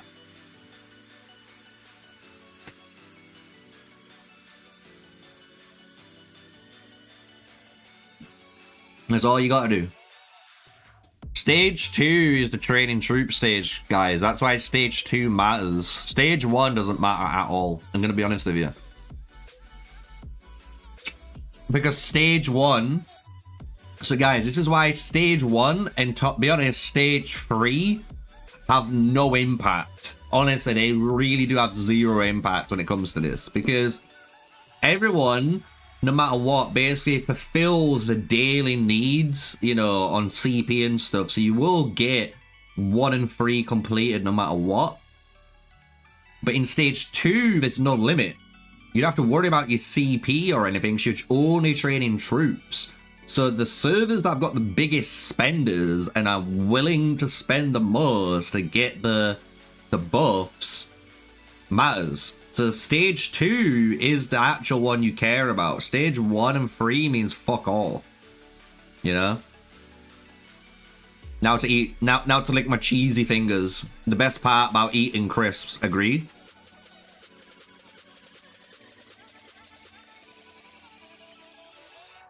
And if you were wondering for prepare for war, I would just recommend getting rid of whatever you have the most of. I'm going to be doing most likely wood. I have too much of it. But you want to just get rid of most resource. Spenders might do gems, but personally, I wouldn't. I'm going to be honest with you guys. The chests are okay for free-to-plays if you do the free-to-play method, which is just resources. You get 15 arrows, potentially, which isn't bad. But apart from that, I honestly don't care about any of this stuff. Do you know what I mean? Why am I having to get research speed-ups? Why can't this just be a universal speed-up? Give me a 60-minute and 3-hour and 8-hour universal speed-up. Why does it have to be research? All the T5 players are going to be looking at this like, why am I doing this? For gold keys? For these little bits of resources? It's just not... That's why it's a bit, you know... For free-to-plays, it's not too bad. If you need the arrows and stuff, it's not too bad at all. But...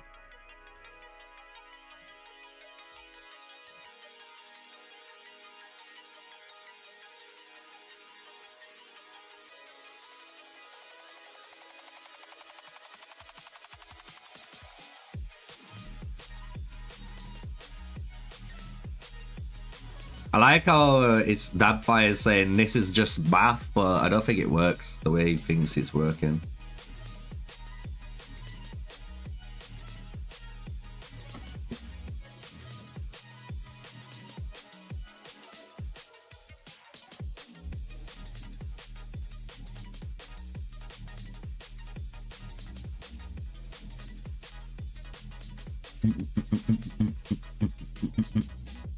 Well, lucky. I know.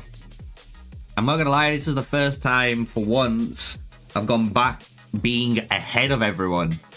I'm gonna be honest with you guys. You gotta remember, I started out in server 4.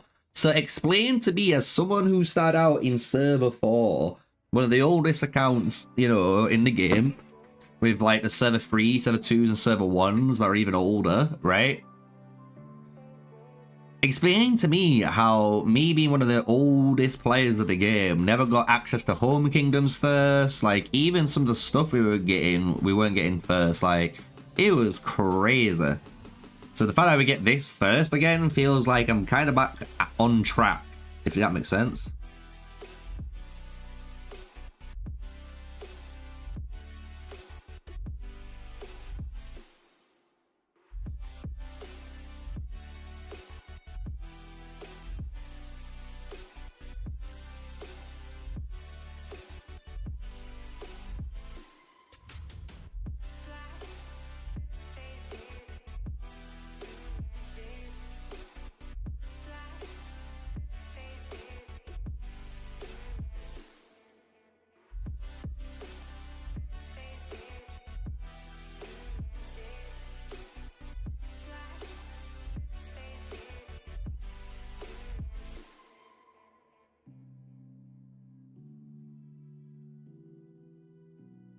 Oh, what's going on in here?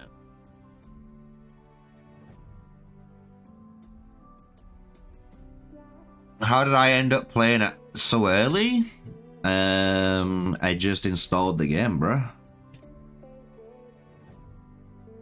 And that's all I did, legit. Like, I was playing Rise of Kingdoms, and I was literally getting bored of Rise of Kingdoms and how much money that game was, like, dishing me into.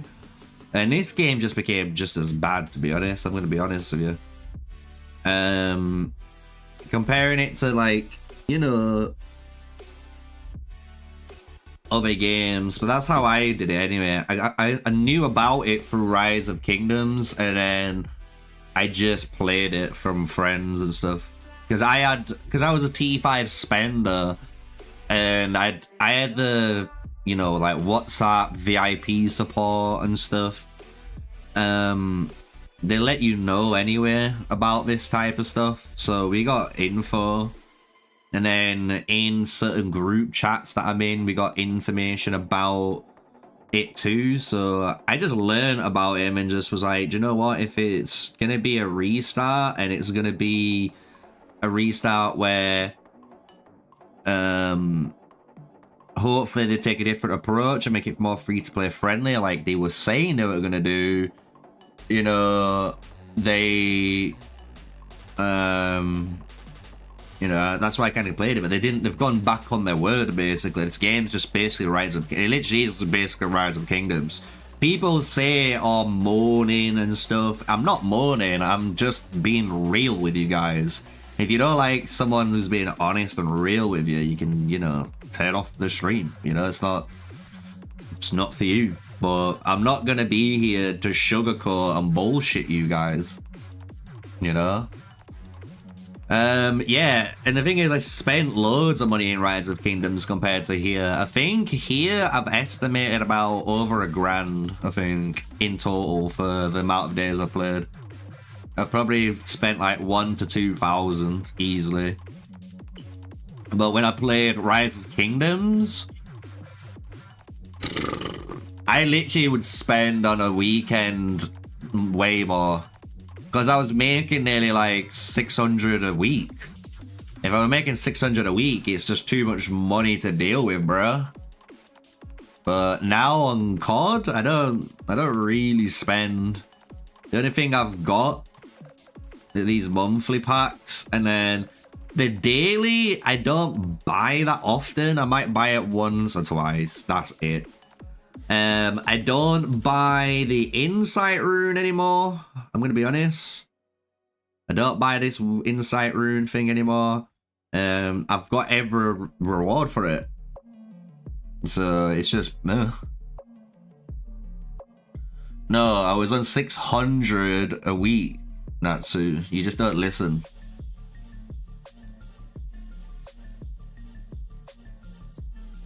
You're blurring two different sentences together, my dude. You should replay what I said.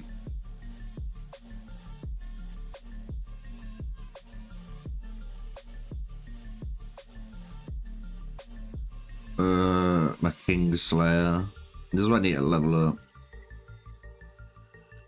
2 more. Yeah, that's another one down. And then I don't know what I'm gonna level up. Level 2 Bloodblade banner.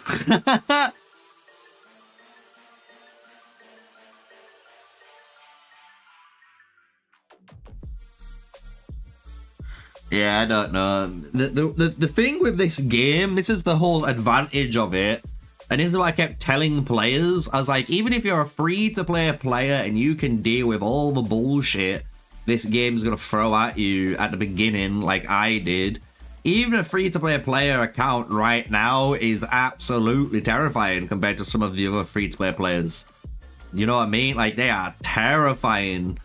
So it just showcases like the benefit of someone playing such a long time on a game that doesn't reward the player. So I feel you on that. I feel you on that, but the game's paid to win, boys. You need to swipe a little bit to the right if you want to win.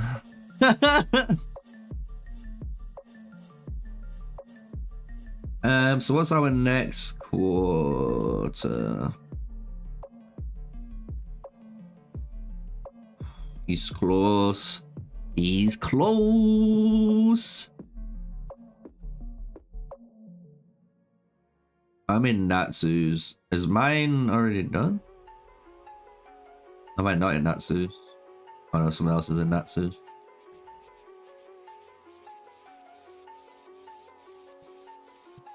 Is your Toha worth awakening? I'd wait.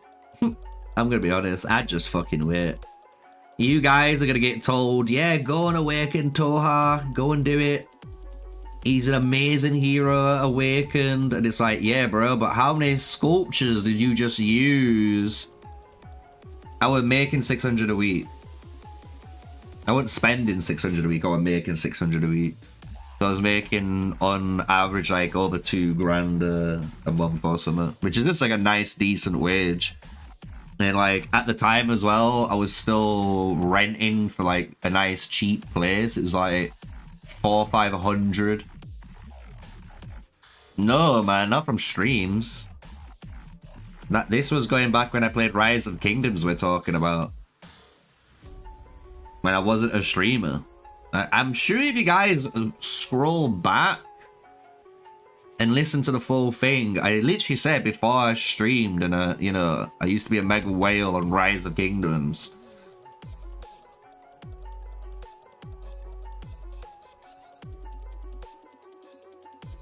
And I'm not even lying, I was a silly whale, bro. Where one of them where, and you could ask my friend Crazy, and if like one of my other friends from Rock still played these games, it was funny because he was a little youngster, and obviously he didn't spend money in the game compared to like me and Crazy did.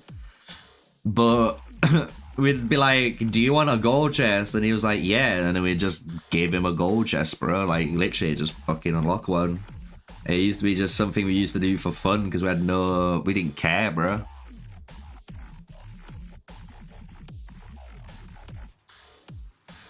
The damage rewards, like I said in the video, guys, the rewards for winning this as a realm is damage rewards. But rank 1 gets +3 damage, then +2, +1. Rank 4 gets CP recovery, rank 5 gets Legion, resource gathering speed for rank 6, and everyone else gets hero XP. And then personal rewards, you're only going to get sculptures if you're positioned 1 to 50. If you're below the top 50 of players, don't worry about this game. That's what they're telling you.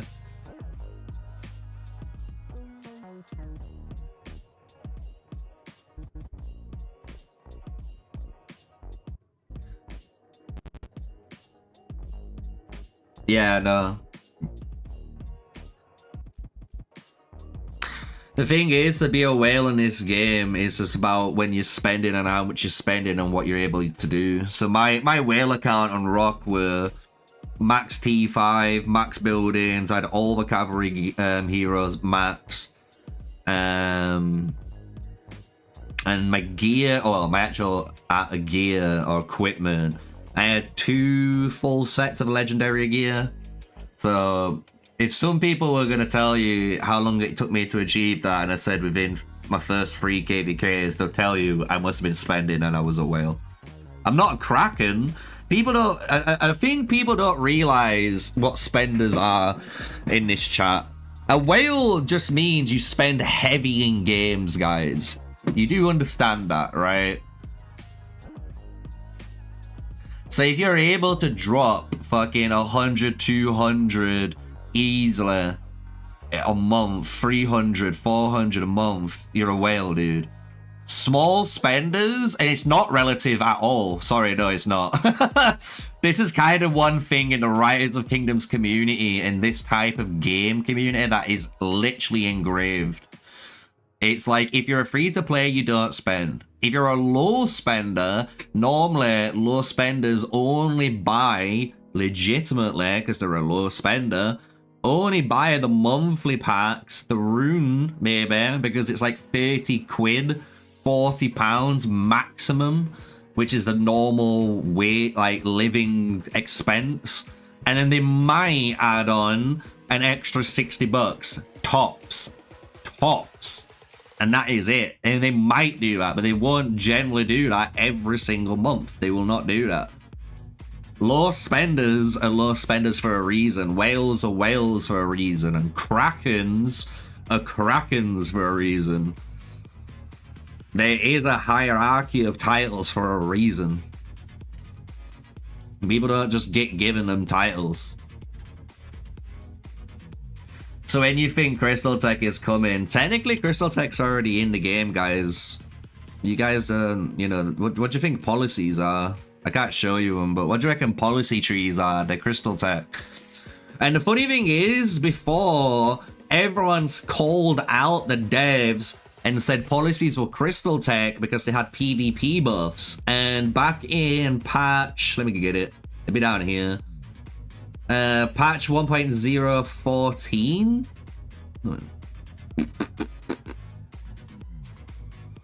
Oh, don't tell me it's gone now.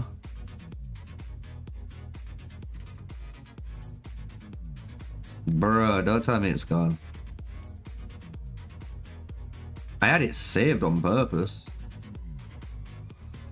Oh, it might be on a different account, actually.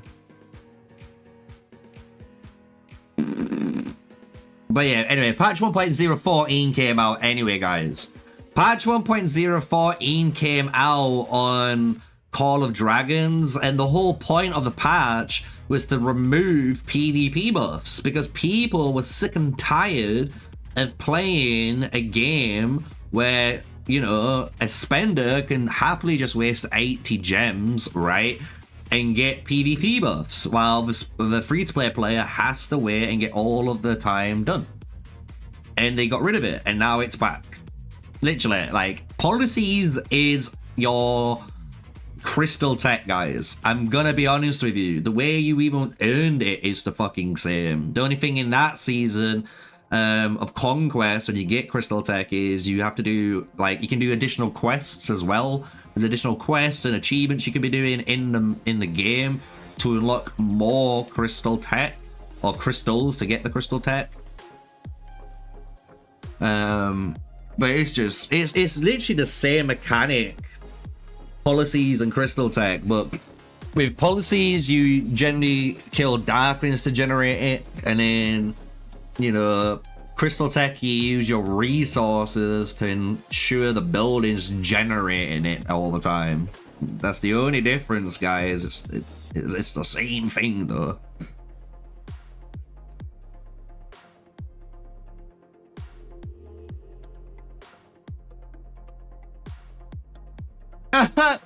A kraken in your that's so funny. His wife found out he was spending too much and was like, bruh. That is funny.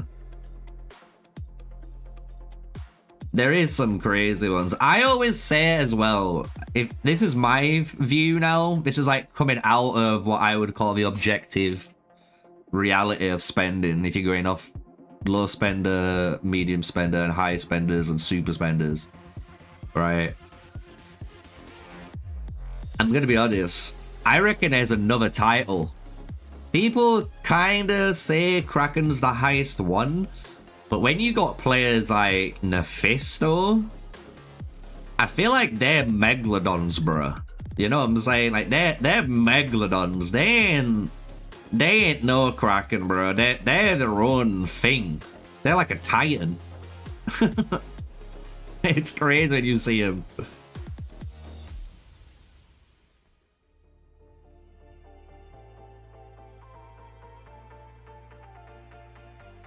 Oh, I didn't know Natsu did an archer rally, bro. Because you'd have been Natsu.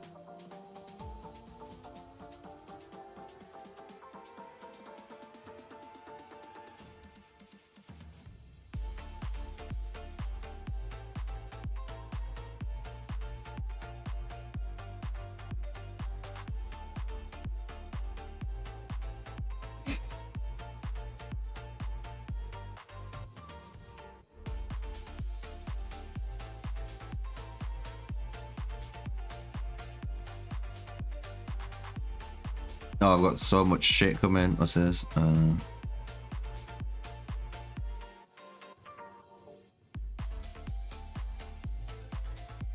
What is that?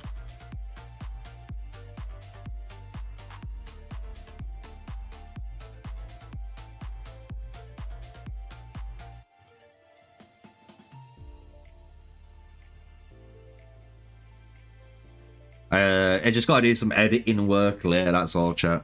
I'm just messaging the guy.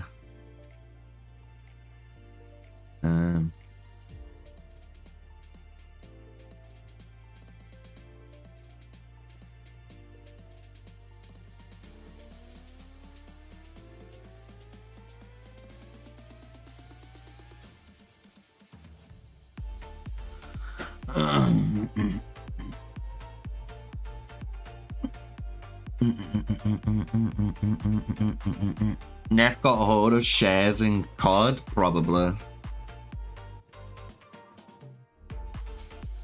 Wouldn't surprise me, man. I'm honestly gonna see how this season goes, but if I'm gonna be brutally honest with all of you on live stream, I'm not even finding the game exciting anymore.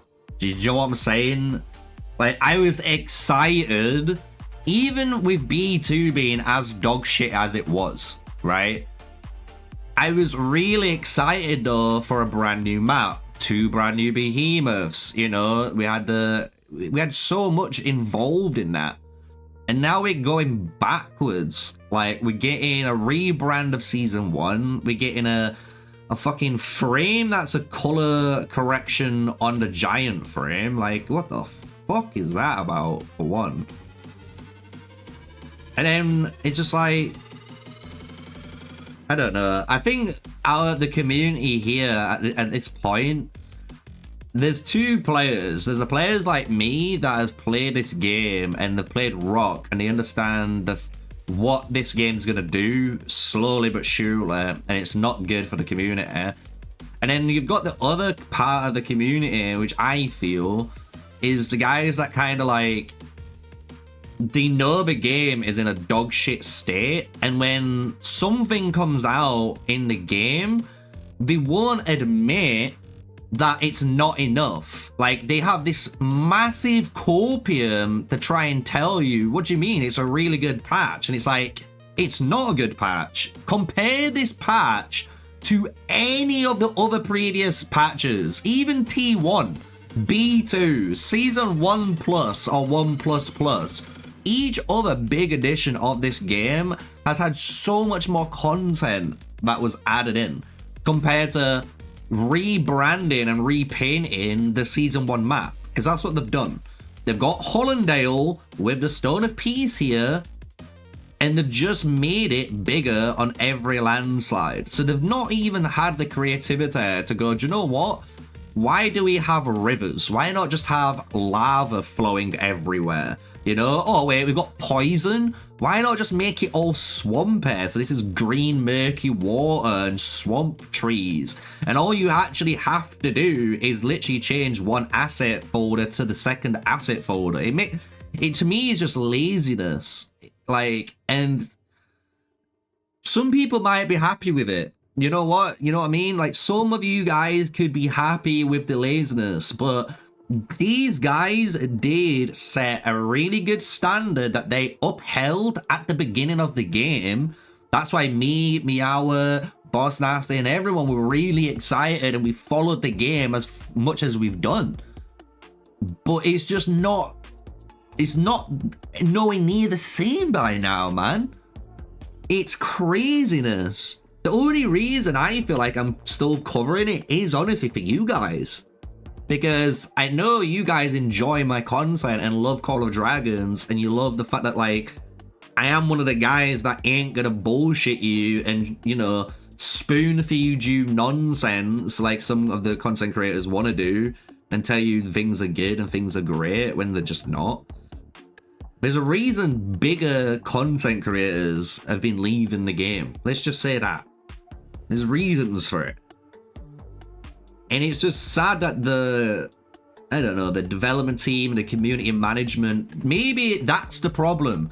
I'm just assuming here, and obviously I'm just talking about the game in general, right? But maybe that's where the problem might lie. And I can't, you know, I can't verify that. Like, maybe the community managers are doing the best they can, and the devs are doing the best they can, but the problem is no, they're not communicating enough to each other. Like, the community managers are not speaking to the game developers like, look, you're not listening to our player base. The player base is leaving and leaving and leaving, and it's getting worse and worse and worse by the month, man. Like, surely you should be listening to the community, which is what builds the game brand up. But they don't. It just feels like they select the one, you know, the selected few, and then they just roll with it. And it's just, that's why I'm kind of been doing, I've been pushing out a lot more Tarislan content. I'm not gonna lie, I've been enjoying the whole Tarislan feed experience. The content creator program there, much better. I'm not even being paid there. That's what's even funnier. I'm not even being paid to be a Tarislan content creator, and I still find it better. That's what's sad about it. from my whole experience from start to finish of being in the CC program compared to now, it's just not even, it's just not good, man. What is an advantage a pay-to-win player has against a 5-year-old ancient player? Many, because the pay-to-win player is always gonna have the most up-to-date meta thing, basically. A 5-year-old ancient player, when you don't spend in this game, you're playing catch-up. You're not playing the same game as big spenders are. You know, you're playing catch-up, guys. I've only just maxed out my Nico from Gold Keys. Because if I was spending money to unlock Nico, that is a very bad investment for any free-to-play or low spender. It's just fucking terrible. Anyone will tell you that. Even in Rise of Kingdoms, it's the most basic fundamental that you don't spend on gold key commanders. But in this game, if you're an ancient player, you'll be like me and you'll have only just got Nico awakened. My Nika is 10 away from being awakened. But when you compare it to the other heroes, eesh, you know what I'm saying? Like, compare that to a pay-to-win player. The pay-to-win player has no worry about progression. They can just fucking go. So even when, you know, the ancient player has everything, they're still going to have to work towards, you know, the game. So that's the difference between a Maverick.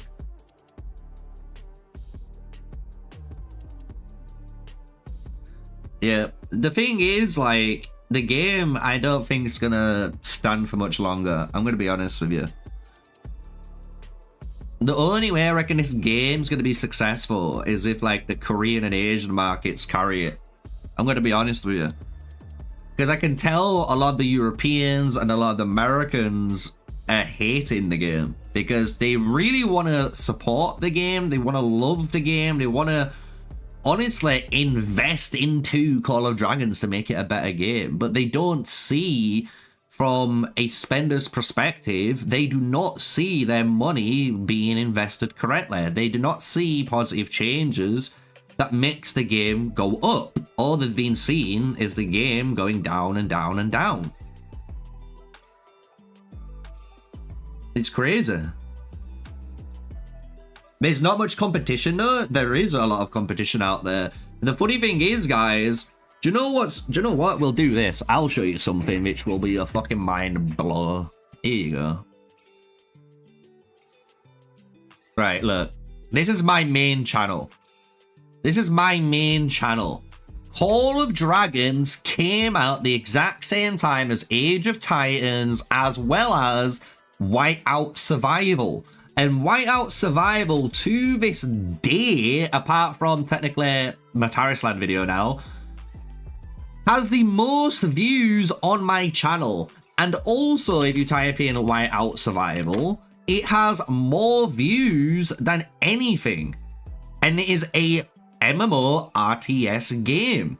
And it is even more pay to win than this game. But the problem that Call of Dragons has compared to Whiteout Survival, even though Whiteout Survival is so insanely pay to win, you can do so much in that game. And the thing is, even if you're in that game, the Bear event and the Alliance events and all the different events in Whiteout Survival makes you feel like you're in a guild, you're in an alliance. It matters to be in my alliance. And Whiteout Survival does an amazing job at doing that. And that's why it's so popular. And the thing is, the game's super pay to win, right? Just like Call of Dragons is. But if you go onto, like, let's see if I can go on the Google Play Store. Right? If I wanted to type it in, oh, let's just go games, phones. Call of Dragons has 4.3 review of 139k. Whiteout Survival is a 4.4 rating, so it's already got better rating. Look how many more votes it has. 10 million plus downloads, 678k reviews. This only has 5 million. Like, it is insanity. So that's why a lot of players, or me, and I'm happily being the guy to vocalize it, this game could be potentially one of the best RTS games out there. It can, man. It has the engine, it has the ranged combat, it has a load of good stuff behind it, but it feels from the community, especially as a free-to-play player or a low spender, but the game doesn't want you. The game doesn't want your money, it doesn't want your time, because you're not important to them. Because all of the major changes that's happened to Call of Dragons, honestly, has been impactful for spenders. Resource healing has been one of the biggest ones we've been watching over the past 12 months get butchered to the ground. And everyone seems to be happy about it. I don't know why. Everyone's just loves the fact that resource healing is super cheap, and they forgot about what the whole game was advertised on: free healing. So this is what I mean. I don't know how long I'm personally going to play this game for. I'm going to be honest with you guys. This is me, my honest stream. We're doing Brink of War, whatever. I'm going to be honest. I don't know. Maybe this might be my last season. Maybe I do one more season afterwards and give it a break. And maybe come back to it in 6 months or 12 months time, come back to it. Because there's no way this game can get away with doing this, man. And it's not wasting any more of my time. I'm going to be honest with you. It really isn't. I have more fun. I get more views. I get more community feedback. I'm going to be honest with you guys here. I just get more of everything as soon as I've started doing Terrasland content. And I'm not saying Terrasland's a better game. I'm just saying it just shows the scope that I'm in a super niche game, and in this super niche game, this Call of Dragons isn't successful right now. And because it's not successful, it reflects, or it's a correlation to YouTube algorithm and YouTube views of what's out there. Like, you can look at Chisgul. Chisgul's Rise of Kingdoms content gets loads of views. You look at his Call of Dragons, it's not the same, is it? It's not the same. You know? If you prefer Whiteout Survival, why not switch to that? I'm not gonna lie, the reason why I didn't, why I won't switch to that is personally, I'm getting away from, personally, I want to get away from these style of games. I might play some of them off and on, but on the channel, I don't know if I want to continue doing RTS games. Well, MMO RTS games like this. Because I'm gonna be honest, like, unless there's war out there, right? Let's be real, guys. Unless there's war out there, the game's boring as fuck. Like, I am trying my hardest, you know, speaking from the heart, being truthful, and reading chat, you know, and looking what you guys are saying while I'm speaking here to entertain you guys. You know what I mean? Like, I am not... The game is not doing anything. Technically, you guys are just listening to me with this in the background. That's a fucking problem. That is a major problem. And to me, I'm a content creator, and the fact that I've been able to dive out of Call of Dragons really easily, make new content, get successful, and have fun, and it's entertaining, and I know you guys would enjoy it more, because if you played Terrasland hypothetically, anyone in chat could jump into any of my raids. You could jump into any of my dungeons. You could have so much fun with me in that game. But you can't do that in this game. Like, you can't do anything like that in here. Like, the thing you are watching is war. And you can't have war 24/7 in this game. It's not that game. And as a free-to-play player, you can't, you know, you can't expect to have the same results as anyone else spending. Even someone who spent $50. I can guarantee you that $50 has pushed them further than you ever would think. Just with $50, bro. It's fucking crazy. So that's why I don't know, man. I love Call of Dragons, and I loved it at the beginning, but it's just gone down the wrong path. You know? It's just gone down the wrong path. Like, personally, if I knew Whiteout Survival or Era of Conquest was going to be more popular and do better than Call of Dragons, I would have stuck with those games 100%. I'm not going to deny it. Because, like, Whiteout Survival were fun. And you know what was fun about Whiteout Survival? It played on what everyone realistically really enjoyed in Rise of Kingdoms.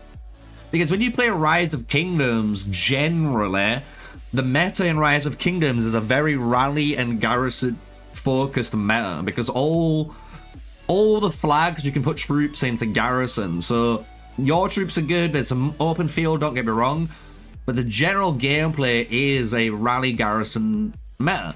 And it's really fun, don't get me wrong, I love it myself. And that's kind of what Whiteout does though. Whiteout Survival just does that. It does all rallying playstyle, and it does it so much better, man. So like, I can see why people enjoy it, you know. There's a lot of Western players on younger servers who are stuck in Korea-Chinese alliances to be able to compete in this season but can't migrate because of how bad this migration system is. Yep. It's mad, man. It's crazy that people, like, the company's forcing players to spend money to play with their friends. That's the best way of putting it. It's just ludicrous. That's why that's another reason I've fallen out of this game, because they brought permits, which are migration passports and all that. I agree there needed to be a better migration system to allow players to migrate, but again, not a copy and paste out of Rock, which everyone fucking hated. Everyone hated it, man, and they brought it the exact same way as well. I bet you what would have been even better, and if there's a dev watching this as you're working away and you're listening, right? This is going to be a really good piece of advice for you guys right now. If you actually want to save this game's migration process, you should do what you did in Rise of Kingdoms originally, because that was a good system. You allowed players to migrate. It was pretty cheap to migrate. And the cool thing is, if I wanted to, I personally could go back and migrate to Belron Season 2 or, you know, Tamaris Season 1. So what it allowed me to do is go back in time, play in a season where I've got those heroes that I've been working on and I'm relevant in, and I can be playing in them. And the funny thing is, they make more money that way too, because more players are willing to, you know, go backwards and backwards and backwards continuously until their account's strong enough to go into the next season and work on the next set of stuff. But they didn't do that. They didn't do that. So we'll see if they do it in the future. I doubt it, but that's why I've lost interest, man. I've just been playing Tarisland. I've been enjoying my alliance. Well, my guild I joined in there. I'm in Invictus now, which is really cool. I've been able to do all my elite dungeons. I've been able to do achievements with those guys. You know what I mean? Like, I've been able to do so much more in that game. And then, like I said, I could get you guys involved so much easier in that game compared to this. It's just, it is what it is. I'm going to be honest with you.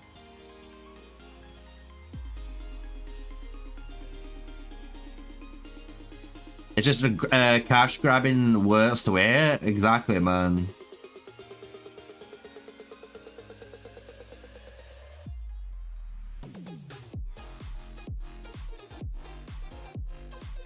Oh yeah, no, I'm happy people are gonna play, I guess.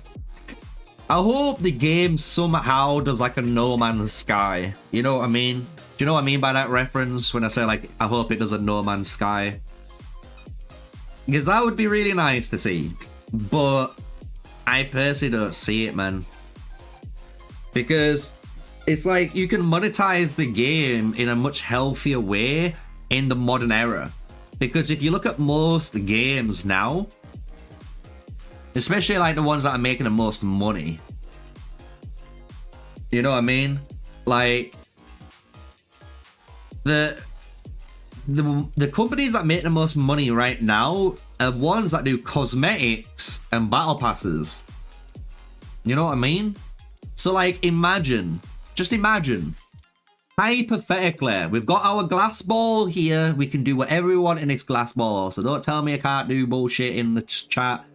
You're in your own fantasy land, right? Imagine in Call of Dragons, the game works like this.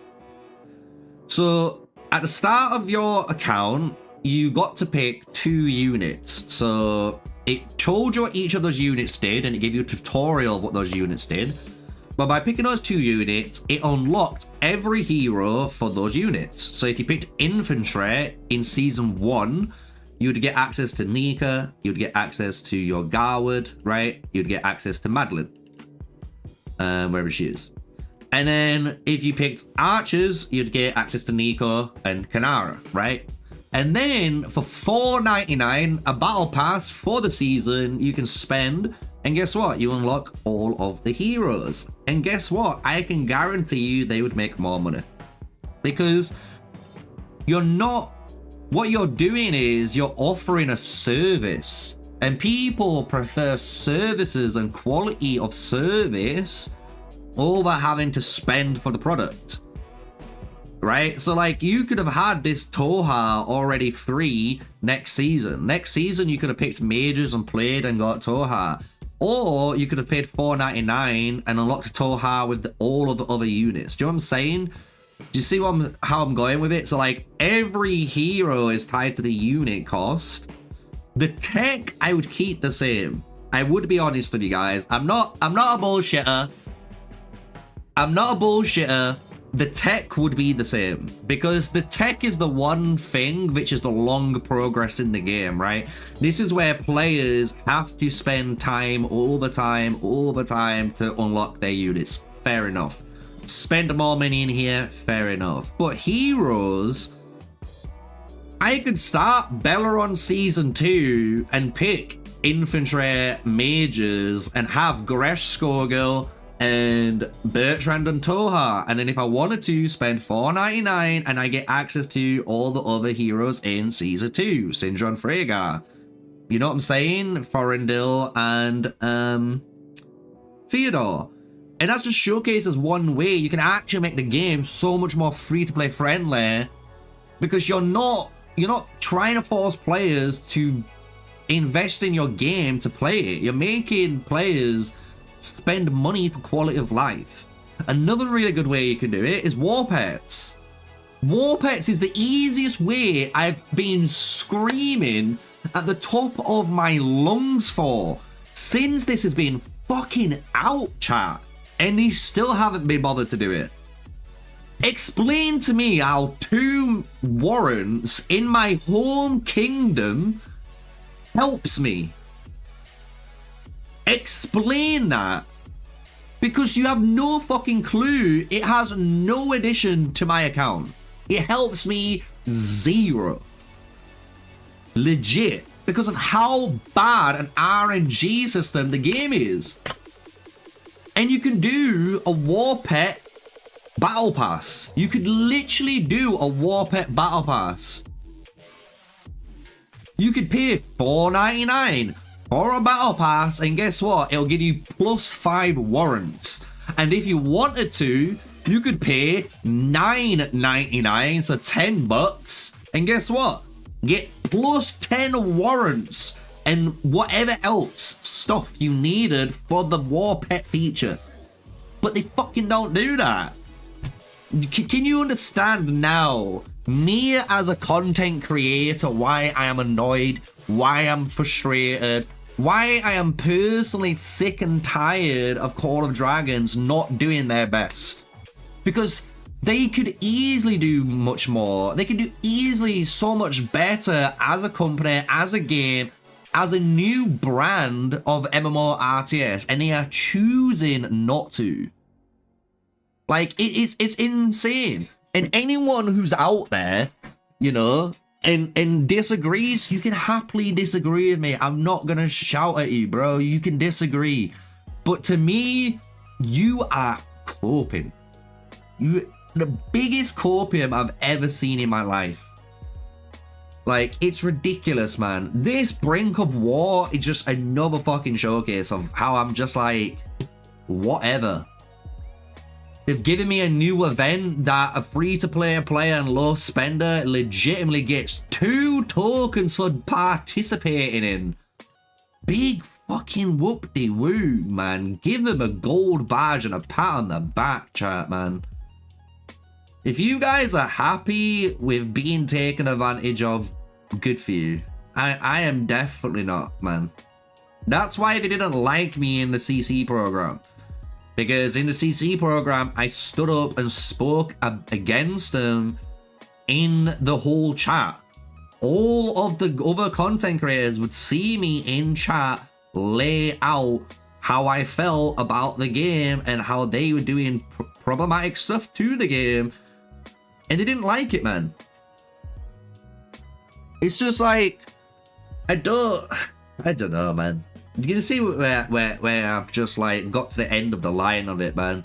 I'm just at the minute playing the game because I'm playing the game. Do you know what I mean? And that is like the worst position to be in.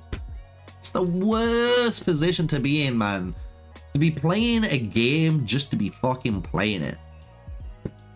Like, what are you doing?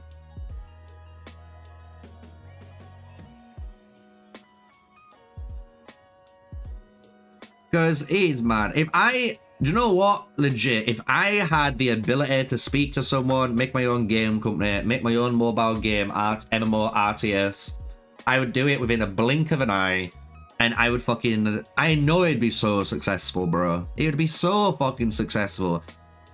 So, man. Because there's so easy ways you can monetize the game, man, without hurting the player.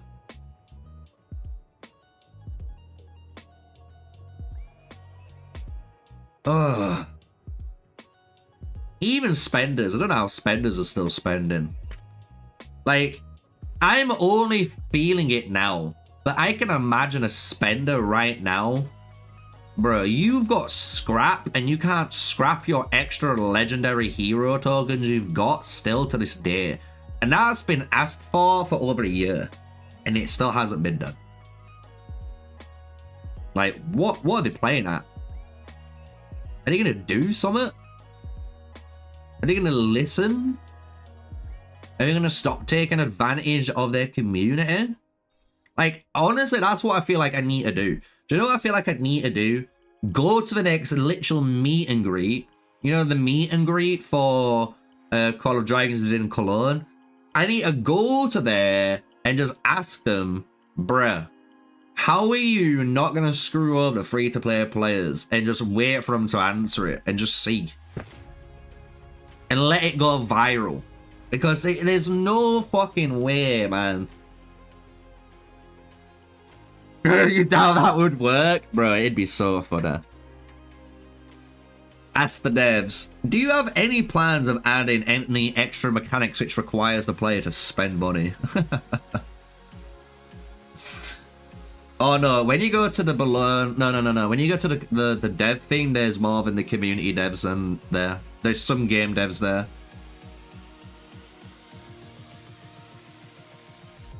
Yeah, no, a lot of them don't speak English, you're right. But there is some actual game developments there.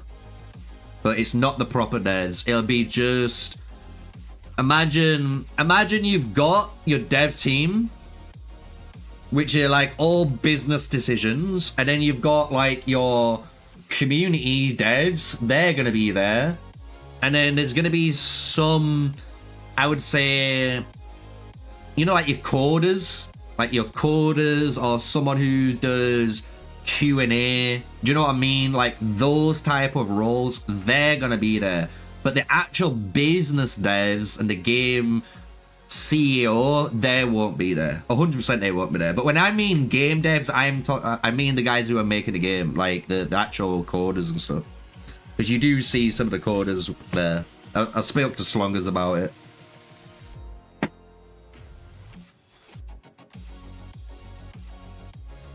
Yeah. As Teep says, man. To me, it's just a weird philosophy. Do you not agree? It's a weird philosophy of making a player not be able to play your game. It's such a weird philosophy, do you not think? I'm gonna make a game for people to play, but they can't play the game. But it works. It's crazy.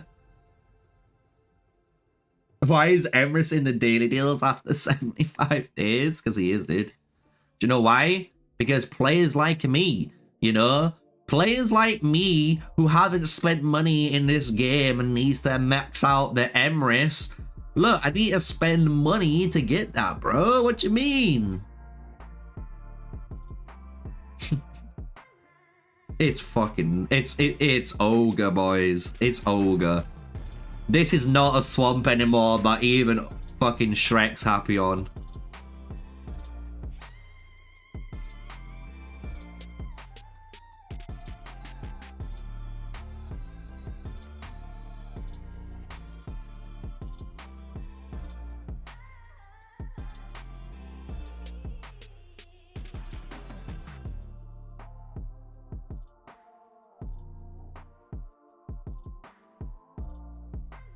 It's Rock 2.0. Agreed. Do you know what, right? Oh, this is spicy. This is fucking spicy. Guys, get your popcorn. Right. Do you know what I could imagine happening?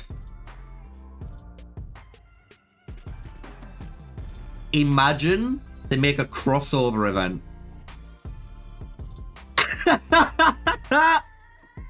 Imagine they make a crossover event. I am waiting for that. Like, imagine it's an event for a brand new hero. Brand new infantry and cavalry hero coming to Call of Dragons, and it's Alexander the Great and Saladin from Rise of Kingdoms. But Call of Dragons style. Oh, that would be funny. Or what I could see them doing. Imagine somehow they just got Rise of Kingdoms and Call of Dragons and just went, fuck it. And just slammed both games together. Oh, that'd be hilarious.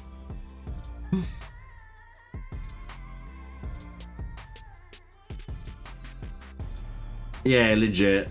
Leon's not wrong, man.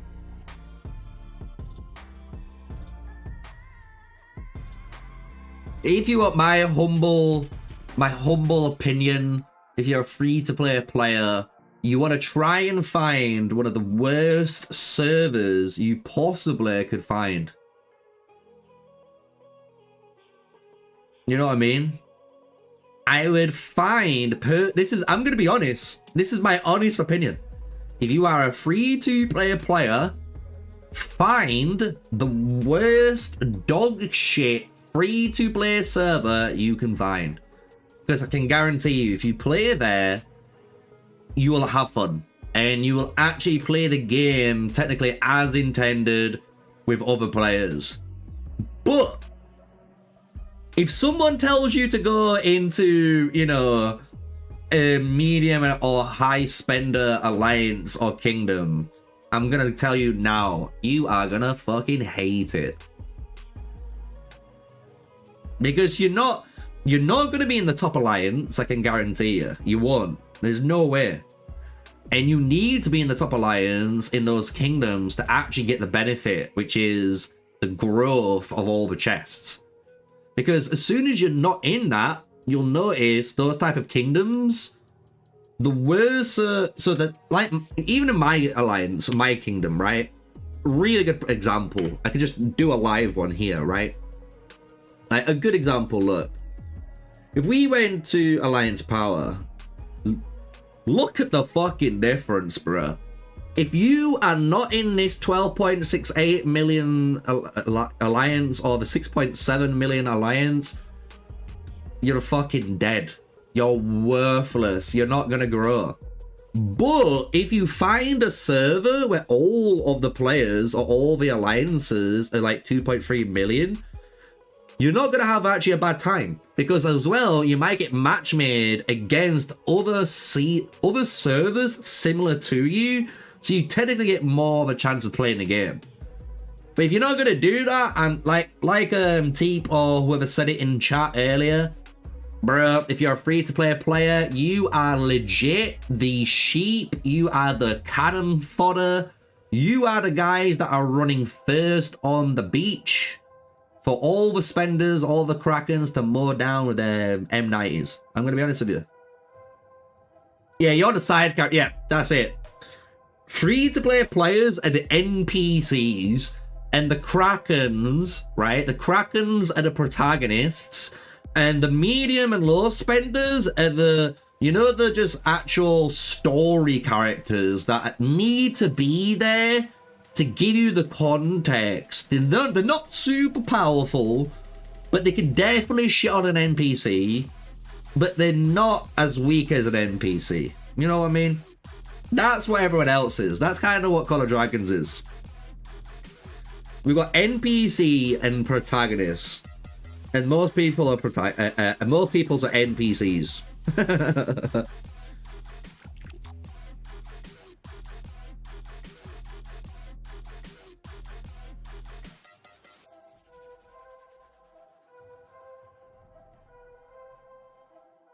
I didn't know a cultivator sent one out.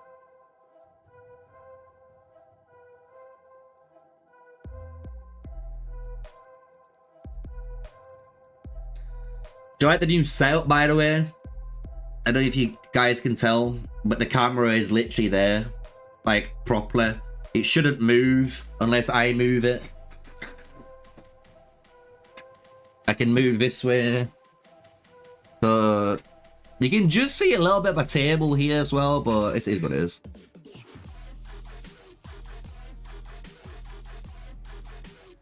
Yeah, that's true. When a Darkling does more damage than a free-to-play player, it does tell you the state of the game. You must be under so much copium to try and tell me otherwise, honestly.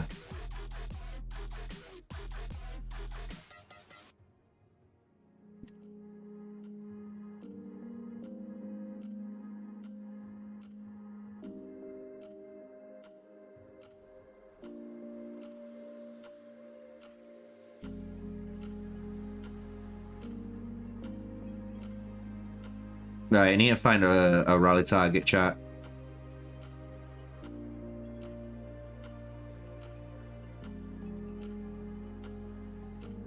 How you doing, Graydon? Oh yeah, no, I don't want to set up my lights yet because I can't.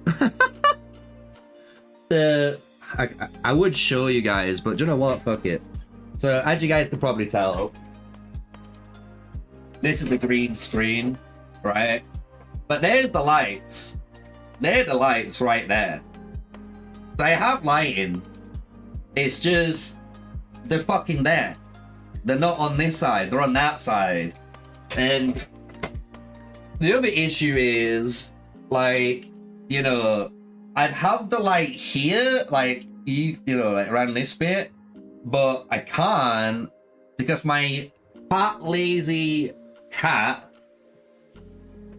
his food bowl's there, his bed's there, his shit tray's there. I have to deal with the worst situation, guys. I don't know if you know, but cat shit smells horrible. And I have to deal with that on a daily basis. So, you know.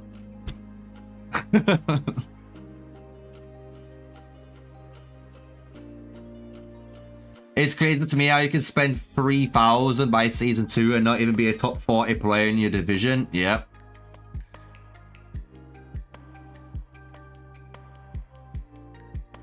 Yeah, that's it, Scarlet, man. This is what I'm saying. This is what people... I'm telling you, this is what people are gonna do. And I'm surprised that they're not been doing it, man. If you're a free-to-play player, you should be fucking going to a free-to-play server, because you're more likely in a complete free-to-play player server, you're more likely, if more people do it, to go match-made against other free-to-play player servers. Because if you're a free-to-play player and you're trying to go against BDO, you're going to have a bad time. I'm going to be honest with you. If you're a free-to-play player and you're a T4 player and you go against BDO, you might be like, oh my god, I'm against Chisgull, and get, you know, a hard-on and jerk off. But then Chisgull's going to come up to you and just walk over you like the ant you are. Because he's T5 and you're T4. And then you go, okay, I won't attack Chisgull, I'll attack anyone else in BDO. And then you realize, wait, everyone is T5 in BDO. So it's like that for a lot of different alliances, right? That just showcases the sadness of it, the sad reality of it. Your cat just took a shit 10 minutes ago. Oh my lord. COD is one of the best games you played so far. Oh no.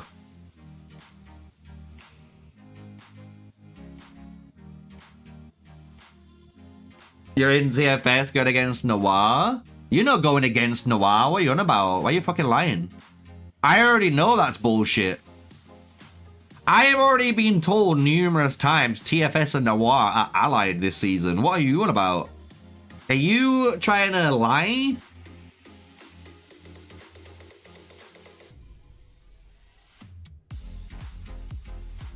It doesn't matter. What map? If I'm looking at the TFS Noir map, I don't have to look at the map to dictate allies. This is what I'm going off from many people in Discord telling me.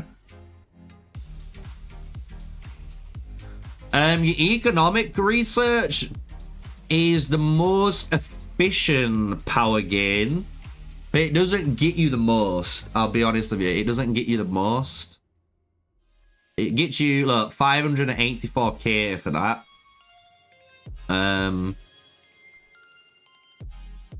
673k, look, like, you get more power in this tech, but that's news to me. Nobody said anything to you. Yeah, I'm going off by numerous reports here. And even someone said, I don't know which alliance it was, but they wasn't even invited into the Diplo talk. So I don't know how much of that is true, but it seems pretty true to me.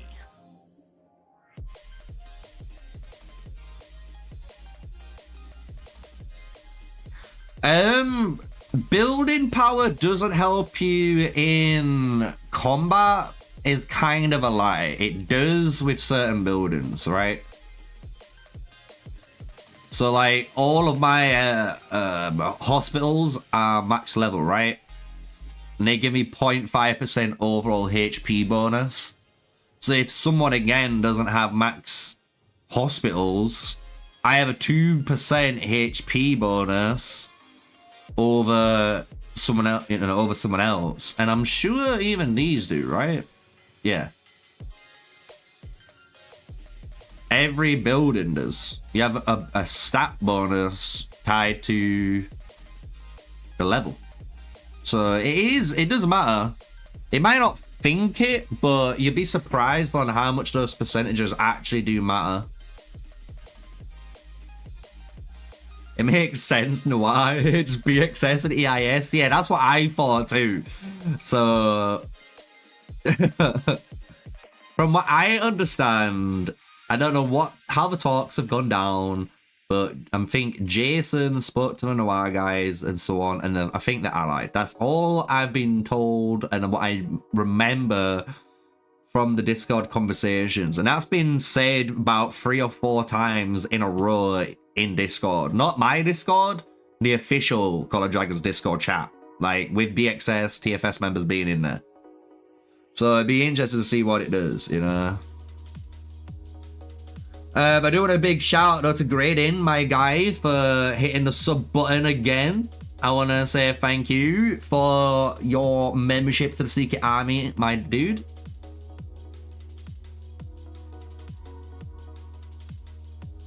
I'm just sat here wondering when's the next rally. Is it just me? I'm like, what the fuck do I do now, man? Like, I'm just trying to find something entertaining to talk about / rant on about, you know, to do while we're rallying. But it's just like, oh my fucking god, bro. I want to just shoot myself. Shoot my toes off, huh?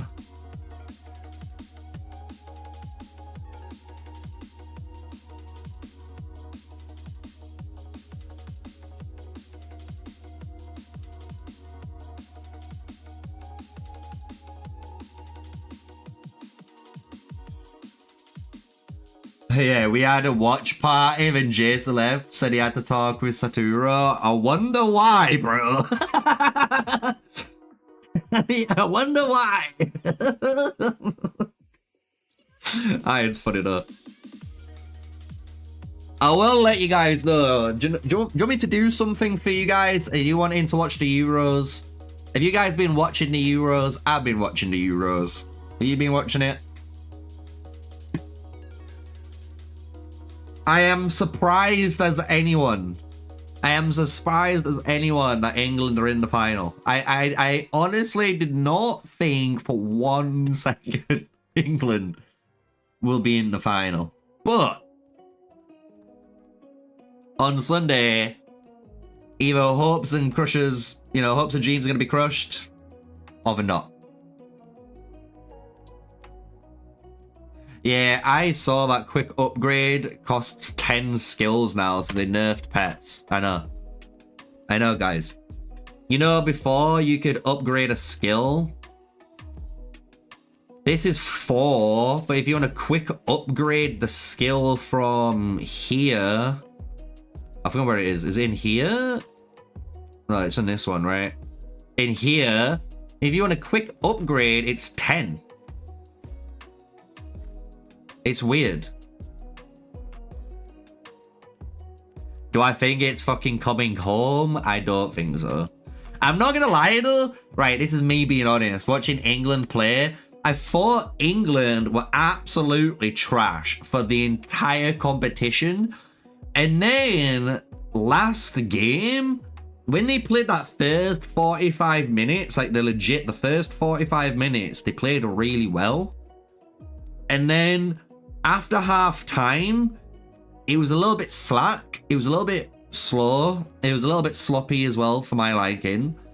And when they made the subs, right? When they made the subs and brought Palmer on and Watkins, like that was so much better. I was speaking in Discord about it and I was like, I want this team out all the time because you've got all the youngsters are all on the pitch.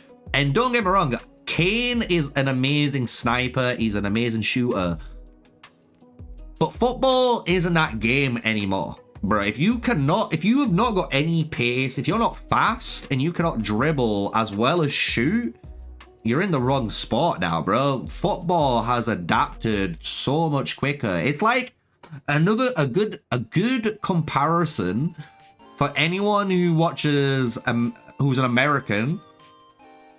Right? Anyone who's an American, a really good actual comparison is the NBA.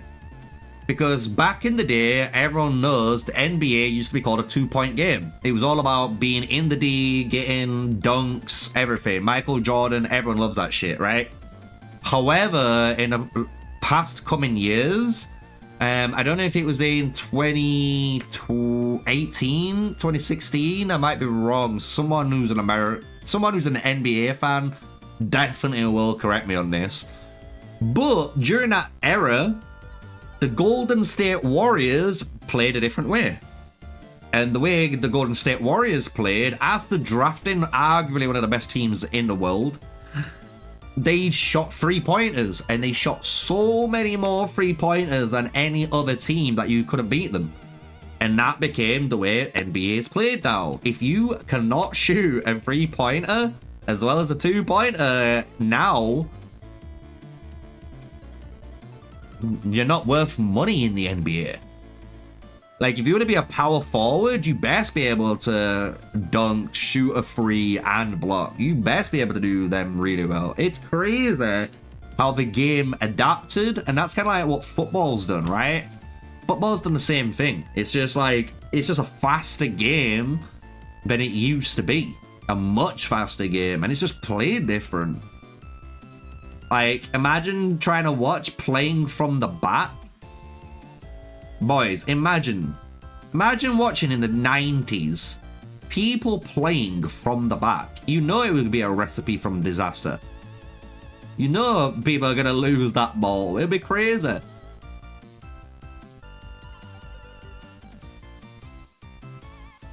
However, I can't find a rally target.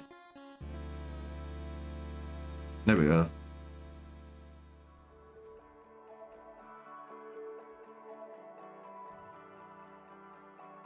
But yeah, that's my takes on that shit anyway. Let's have a look, guys. We are... Oh... 3 away from completing the challenge. We are now rank 4.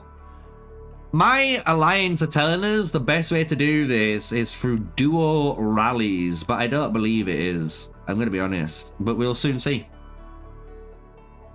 I'll see by the end of the day where all the rankings are, because what they are stating isn't factually wrong, but at the same time, it's not factually true. Because obviously, if you are doing rallies, right? So the way this works is, if you're doing rallies, that's 150 CP per rally, right? So for a duo rally, that's 300 CP. And in that, you're going to get 4,000 personal points. However, if you got 15 players all to send one march and hit one shadow troll, all the players would earn 1,000 points, but the realm would earn 15,000 points, right? Yes, you're using more CP technically to do that, but you are earning way more CP per average, in my opinion. And like, if you've got more CP to burn, I think that's what all the other alliances are doing. I think that's what 790 is doing. So if I go out, I'm going to try and see if I can see murder balls and stuff going on. And if I do, it's a really good fucking... What do you call it?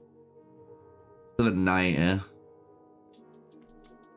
It's a really good way of just showcasing, like, I'm sure these guys have called it wrong. Like, the Alliance have called it wrong.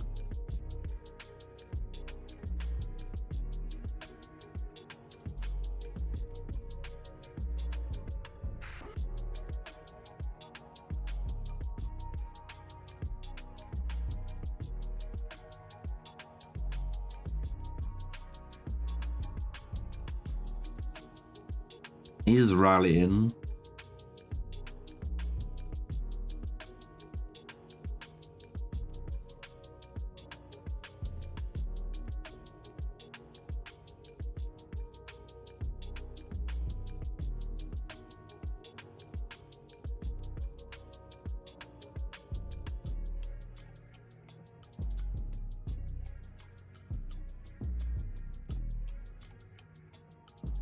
It looks like they're rallying.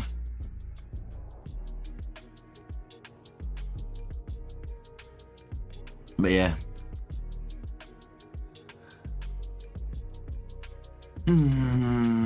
What time is it? Nearly 1 o'clock. Nearly 3 hours stream. What am I thinking?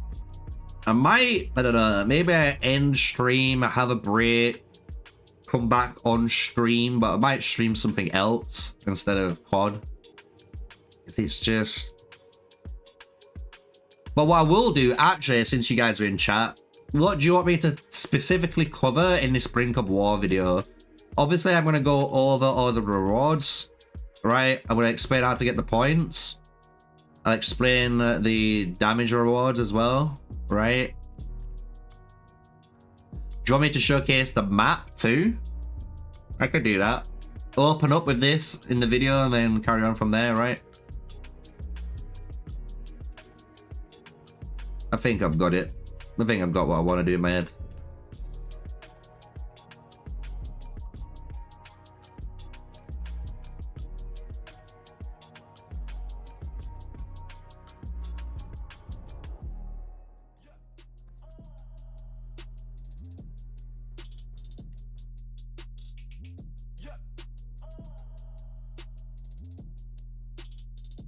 What's new?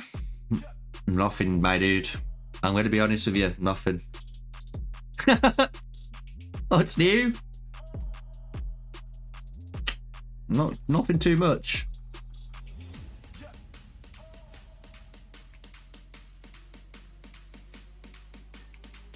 I'm just trying to think, chat, because I don't want to keep you guys here for no reason. You know what I mean? I'm that type of guy.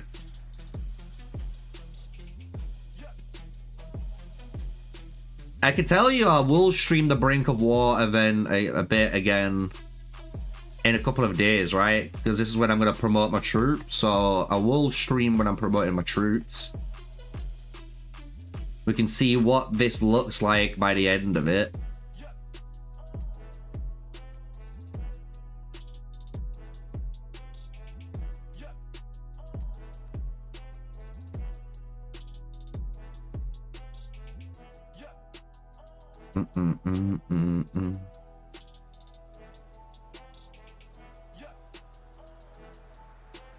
Yeah, I'm gonna end it, boys.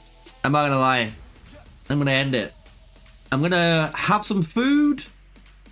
I'll have a small break, and then I'll probably stream again for maybe 4 more hours or so. But I'll be probably streaming Tarisland. So if you don't want to watch it, that's fine. But if you want to play with me on Tarisland, you're welcome to play. I am on the EU server. You can join me on the EU server. We can play. We can have fun. We can do whatever, you know. So I do want to shout out everyone that's been watching. Thank you, every single one of you out there. All the talking points have been really good. We've had actually a really good conversation today, I think, on stream, which is, you know, not many people will re-watch this, I will tell you. So you guys have had something a bit more personal, you know, that many people won't get. So I want to say thank you for all of you guys that have engaged in the conversation. All of you guys that have kept it civil, which is really nice. I like to see people keeping things civil, understanding. We're only talking, we're only discussing, right? And I want to thank you all for the support. And honestly, I'll try my best to do what I can for COD, but we'll see how the game goes down the road. But until the next stream in a few hours, and if you want to watch me, come and join me on Tarisland. Stay safe, guys. Stay sneaky. I'll catch you in the next stream. Peace out.